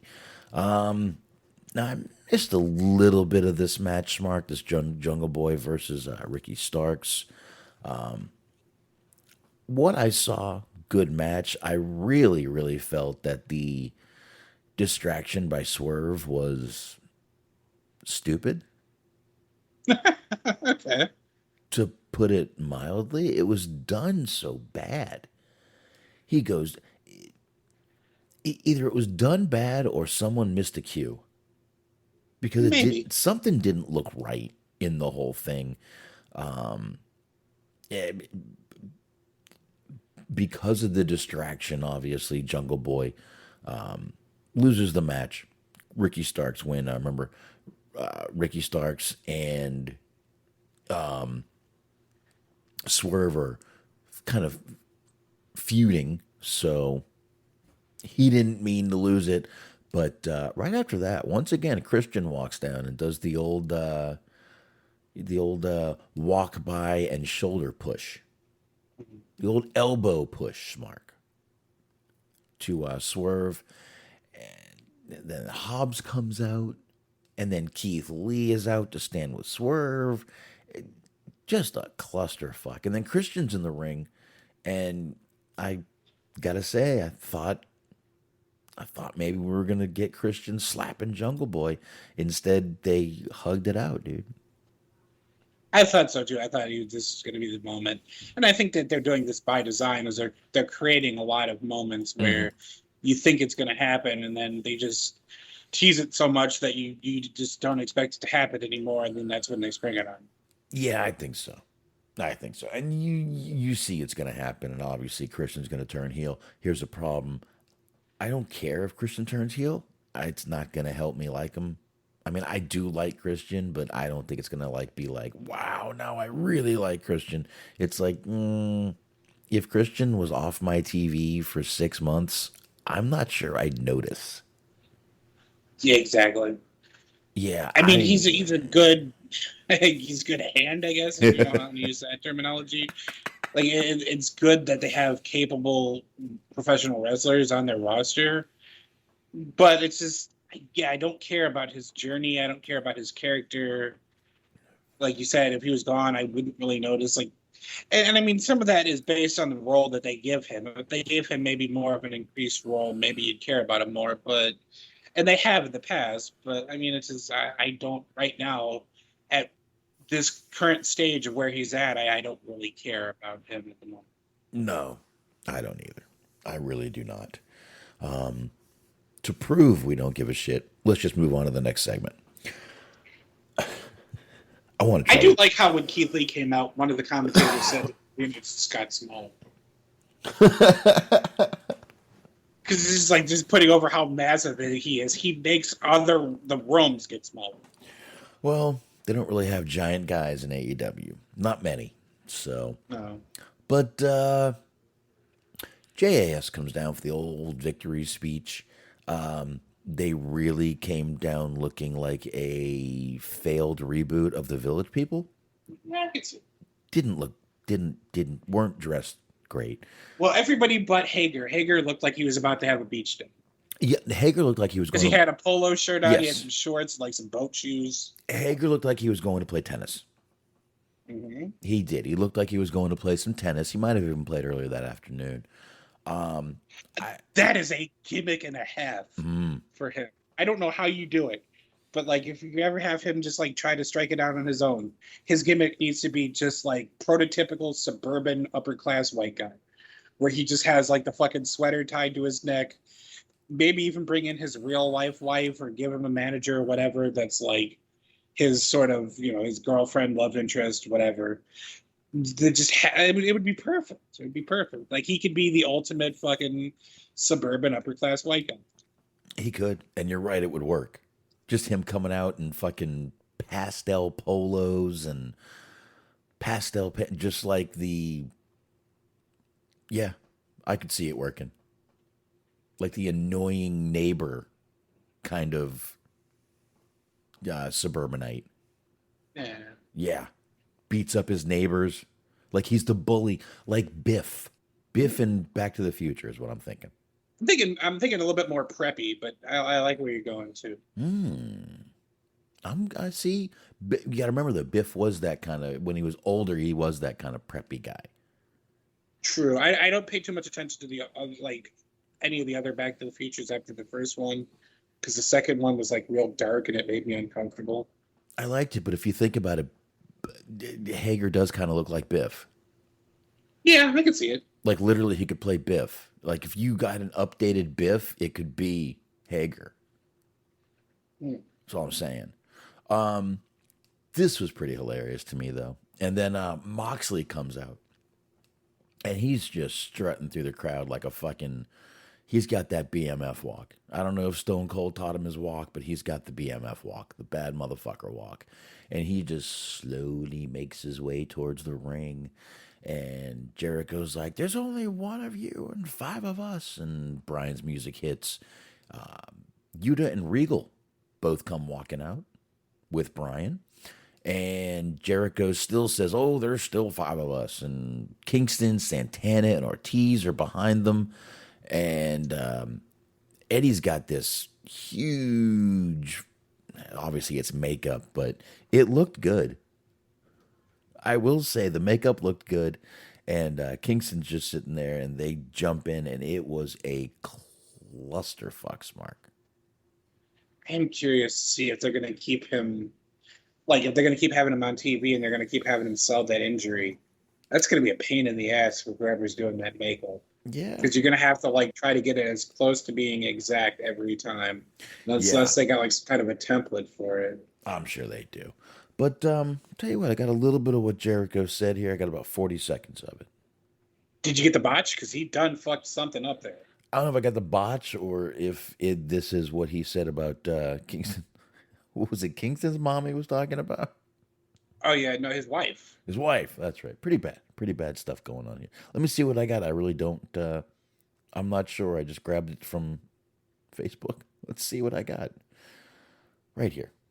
Did you know that? I was born just down the road in Manhasset. But I moved away pretty damn quickly because this place is a dump.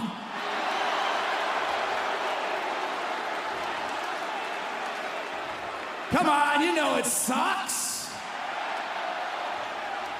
Oh, you got a problem with that, nerd? I'll throw a fireball in your face because I'm a wizard. Jericho's a wizard. That's great shit, man. Jericho's He's going to always lean good. into that, too, because I saw a news article that's saying that they are trying to copyright the term the wizard. Oh, boy. So he is going to be referring to himself as the wizard probably a lot in the next couple of months. Interesting. Very, very interesting. And stupid at the same time. And that's the whole point of it, though, too, though. So, I mean, that's just part of the fun, because he knows how annoying it is. Yeah. I will tell you, though, man, this little stare down had that fucking crowd going nuts. Once again, the brawl breaks out. Regal taking out Jericho was probably my personal take from the night that I loved. Yes. Because Regal takes out Jericho with this right hand, and he just had this look, and he looked down at him like, "You want to try it again?" Yeah, it's like he had to look on his face like he never felt so alive. It was like great. I was wondering if they were going to, because they sort of started to zoom in on him, and I was wondering if he was going to have the knuckles on him, and unfortunately he didn't. But he was enjoying himself going out there and just beating up and punching motherfucker in the face. He don't need the fucking knuckles, dude. He don't need those motherfuckers. All right.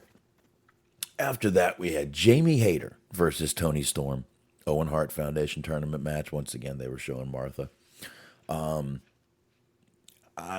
not sure what happened in this match. It was thickness overload.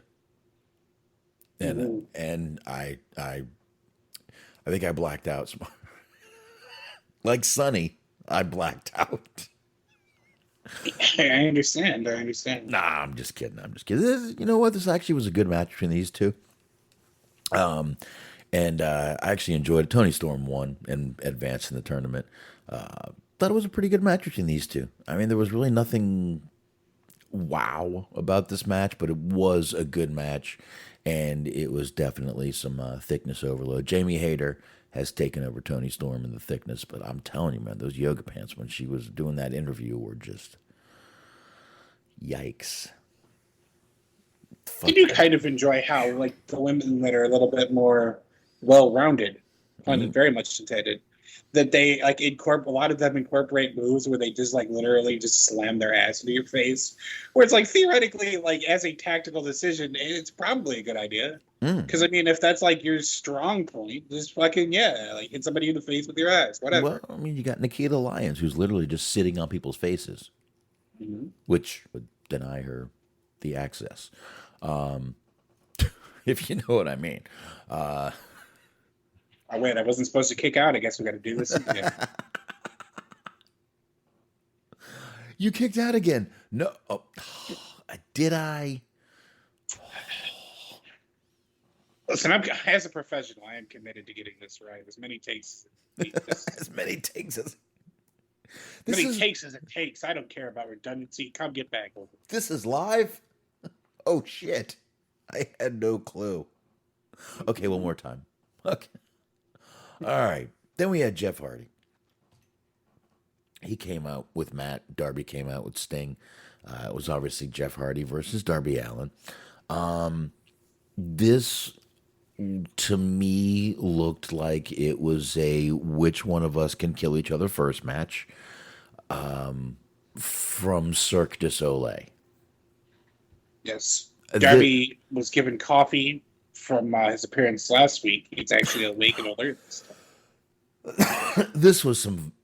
I mean, they were just doing shit that just didn't need to be done. It was literally like they were both trying to see which one could actually not walk out of the arena. Entertaining as hell, absolutely. I'm not saying the match wasn't good. I'm just saying they did some crazy shit. That spot Darby did off the ladder onto those chairs, Jeff was not in the right spot to catch him. Or actually, let me be a little more. It looked like Darby had a little more spring in his jump than he was supposed to. But man, that looked rough. Pretty much everything they did was just, oh shit, pretty rough.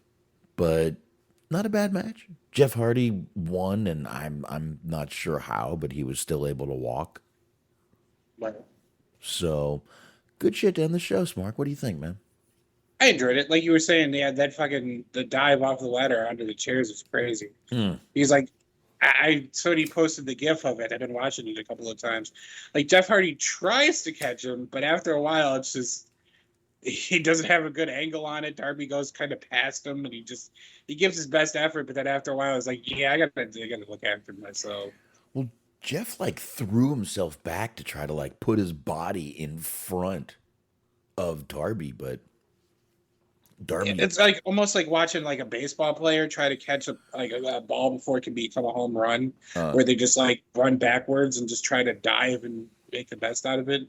It's kind of what Jeff was doing, but it just still didn't work. He kind of caught his head, so he kept his head from bouncing off of something. But other than that, Darby took a pretty gross-looking bump on that one. Yeah, that's why I said it looked like Darby got a little extra spring in his jump, a little more than he should have. But definitely was some crazy shit going on. And I couldn't believe Jeff was still standing after the match. I couldn't believe either one of them were still fucking standing after that match. But definitely did enjoy the match. And like I said, it was a good main event for the show, in my opinion. My opinion. Yeah. Oh, it is. It's not too important, but I feel like I maybe would have had Darby win the match. But I think they're trying to set up a Bucks and Hardy's match feud, what have you, because they had a little stare down at the end of the show. So. Ooh, I'm watching the thing you just put in the chat there of Darby doing that move, and it looks worse. Jeff got a good fucking bump out of it too, but Darby just hit, and Darby hit that left side of the chairs. It depends on how you're looking at it. If you're looking from our view, it'll be the right side of the chairs. And man, he landed pretty flat. Lucky he landed flat. Oh. Yeah. All right, I got to stop that because that's mesmerizing. Mesmerizing it was. It looks pretty painful. But I believe that's all we got, man. AEW was a damn good show tonight, though. That main event, like I said, was just absolutely ridiculous, and I'm glad they both lived. I'm glad we didn't see glad we're not talking about a fucking death in the ring tonight. Yeah.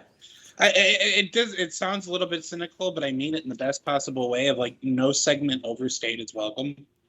Everything that happened seemed like it was the right amount of time. Every segment and every match was given the proper amount of time. It didn't go on for too long. It wasn't too short either. You got what you needed to get out of each segment. So thumbs up. That's what I'm about, kind of fast paced. It just nothing really dragged. Nothing was what the fuck is this doing here? I mean, they had one little segment with Jade Cargill, which wasn't bad. They had that little segment backstage. Really, the only backstage segments were Jade and Britt Baker, and is that it? Jade and Britt Baker. I believe so. Just for a little bit of fun, as we're winding down here, I guess they're going to be doing next week. They're going to be doing the Jokers. The female Joker and the male Joker. Do we have predictions?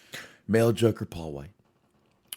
Of course. I don't know. Male Joker. I felt like being a shithead on one of the groups that I'm a part of. Because somebody was like, "Who do you think the Joker is going to be?" And I was like, "Cesar Romero." John Cena. Female, man, is there any females out there that right now that could be signed that would be a wow factor? Let me think about that. No. It's Tessa Blanche, Donkey. Ember Moon. I said a wow factor, not a how factor. I don't think they're signing her. I think they want to keep their distance a little bit from her. That's her fault. That if what she said was said, allegedly. I mean, even outside of all of that, like track record after that incident, she's done a lot of weird things. I guess she's not even with like WoW anymore, so it's whatever. But maybe Ember Moon or Athena, as she's being known as nowadays. I think that would be a really good one. That's probably the only one I could think of that would be any sort of wow factor for him. Everyone else is kind of not really a big factor, but I think she would be a good one. On the men's side, I'll be honest with you, the only person, and it's probably too soon because he would still be under contract. Boy, I would love to see fucking Loomis, Sam Shaw. That's very interesting. That wouldn't be a bad pick necessarily. The overwhelming, I don't know if it's like a prediction as much as it is just what people are clamoring for. The two names being thrown around are Gargano and Cesaro. Or Claudio, I guess it would be in this case. Yeah, I saw some, well, CSRO or whatever he wants to call himself, Cesaro, which would be a good thing. But the thing about that is, I haven't heard anyone say he's out of his contract yet. I haven't heard anyone say he's not negotiating yet. I think everyone's jumping the gun on that one. Wishful thinking, I think. Could be a lot. But like I said, I also think it's a little too early for Shaw. Although that might be that might be close enough. I don't think it's going to be, because I think the person that they're bringing in as a Joker, they intend on keeping on their roster for like a fairly permanent amount of time. But if you were just looking for like one good match, and again, you have the partnership with New Japan, I would fucking love to see Samoa Joe versus Jeff Cobb. Just two big fucking boys just beating the ever-loving shit out of each other. I don't think that's what it's going to be, but I would love to see it just the same. I'm not predicting that, but I want to see that. That would be cool. That would be pretty fucking cool. I don't know, man. It's kind of getting scarce out there of surprises. You know what I mean? And Gargano... You know, and Candice. Just wait till now to fucking bring Bray Wyatt out there. Yeah. It's like, let's make this as anticlimactic as possible. And he's been sitting out there for like 8 months. And all the rumors is that he's probably going to go back to WWE. Yeah, probably. So, I'm not at all predicting that, but that would just be funny. I think it would be too. I think it would be hilarious. They're like, "Oh, we gotta have you back. We didn't mean to get rid of you. It was a mistake. We accident." It was we got a new vision for your character. Now he's called the Friend, and he goes out and he hugs people. The Friend. We just added an R. Mm-hmm. Come on, we got Courtney Cox outside. We got a new catchphrase. It's called "Allow Me In." Courtney Cox and David Schwimmer are outside. Come on, you could do this. I would fucking do that gimmick if Courtney Cox was involved. Hell yeah, dude. Okay, here's your new theme. Well, no one told me life was gonna be this way. I would absolutely Bray Wyatt instead of Ross. Job's a joke, you're broke. Your love's life DOA. Anyway, I think on that note we should We were on a break, man. I think we should definitely wrap up on that note. Mm-hmm. Yeah, we're not gonna get better than Bray Wyatt Friends reboot. No, we're not. There's no way we can boot. See, beat. Excuse me. Oh God, I gotta stop vaping. Anyway, that's how you get the ideas like that. Oh God. Anyway, all right, folks. I think it's time to play the outro. A little bit of take y'all drunken ass home. But there you go. I can't believe I remember the lyrics of the Friends fucking. Oh, I could go the whole song, and I don't even fucking. I never watched Friends. Yeah. It's just one of those inescapable. It's like the fucking Dawson's Creek theme song. It's inescapable. If you are alive and coherent and alert in the 90s, you just couldn't avoid the fucking thing. Couldn't avoid it.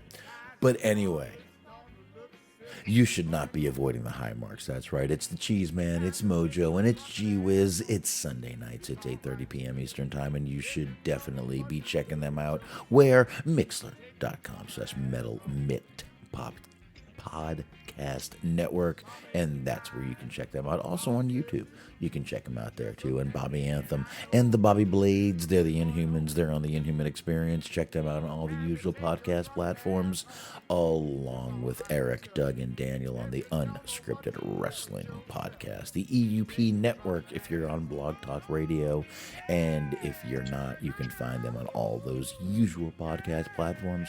And of course, Steve Milan, Letterboxd, boxd.com/Stephen Milan over there reviewing films. And once again, I will not be able to do Hollywood Hangout this Saturday. May do it Sunday.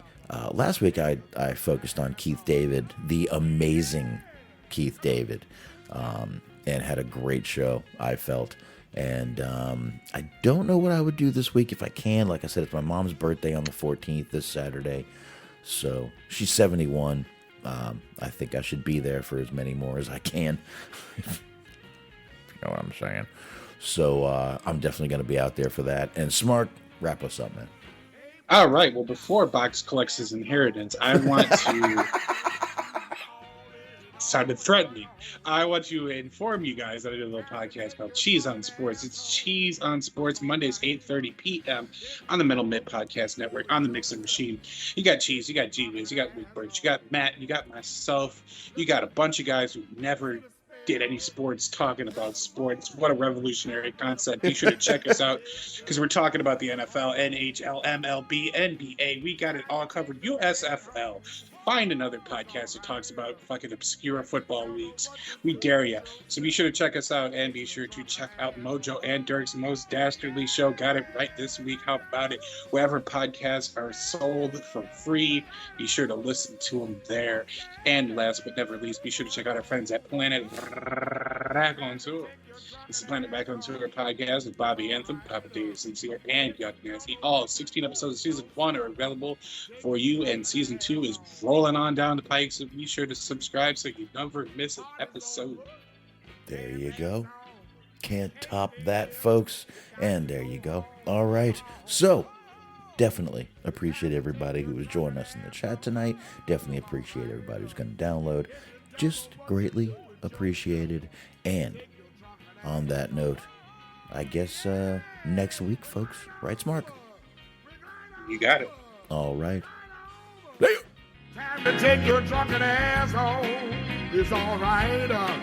If you don't know what to do with yourself, take your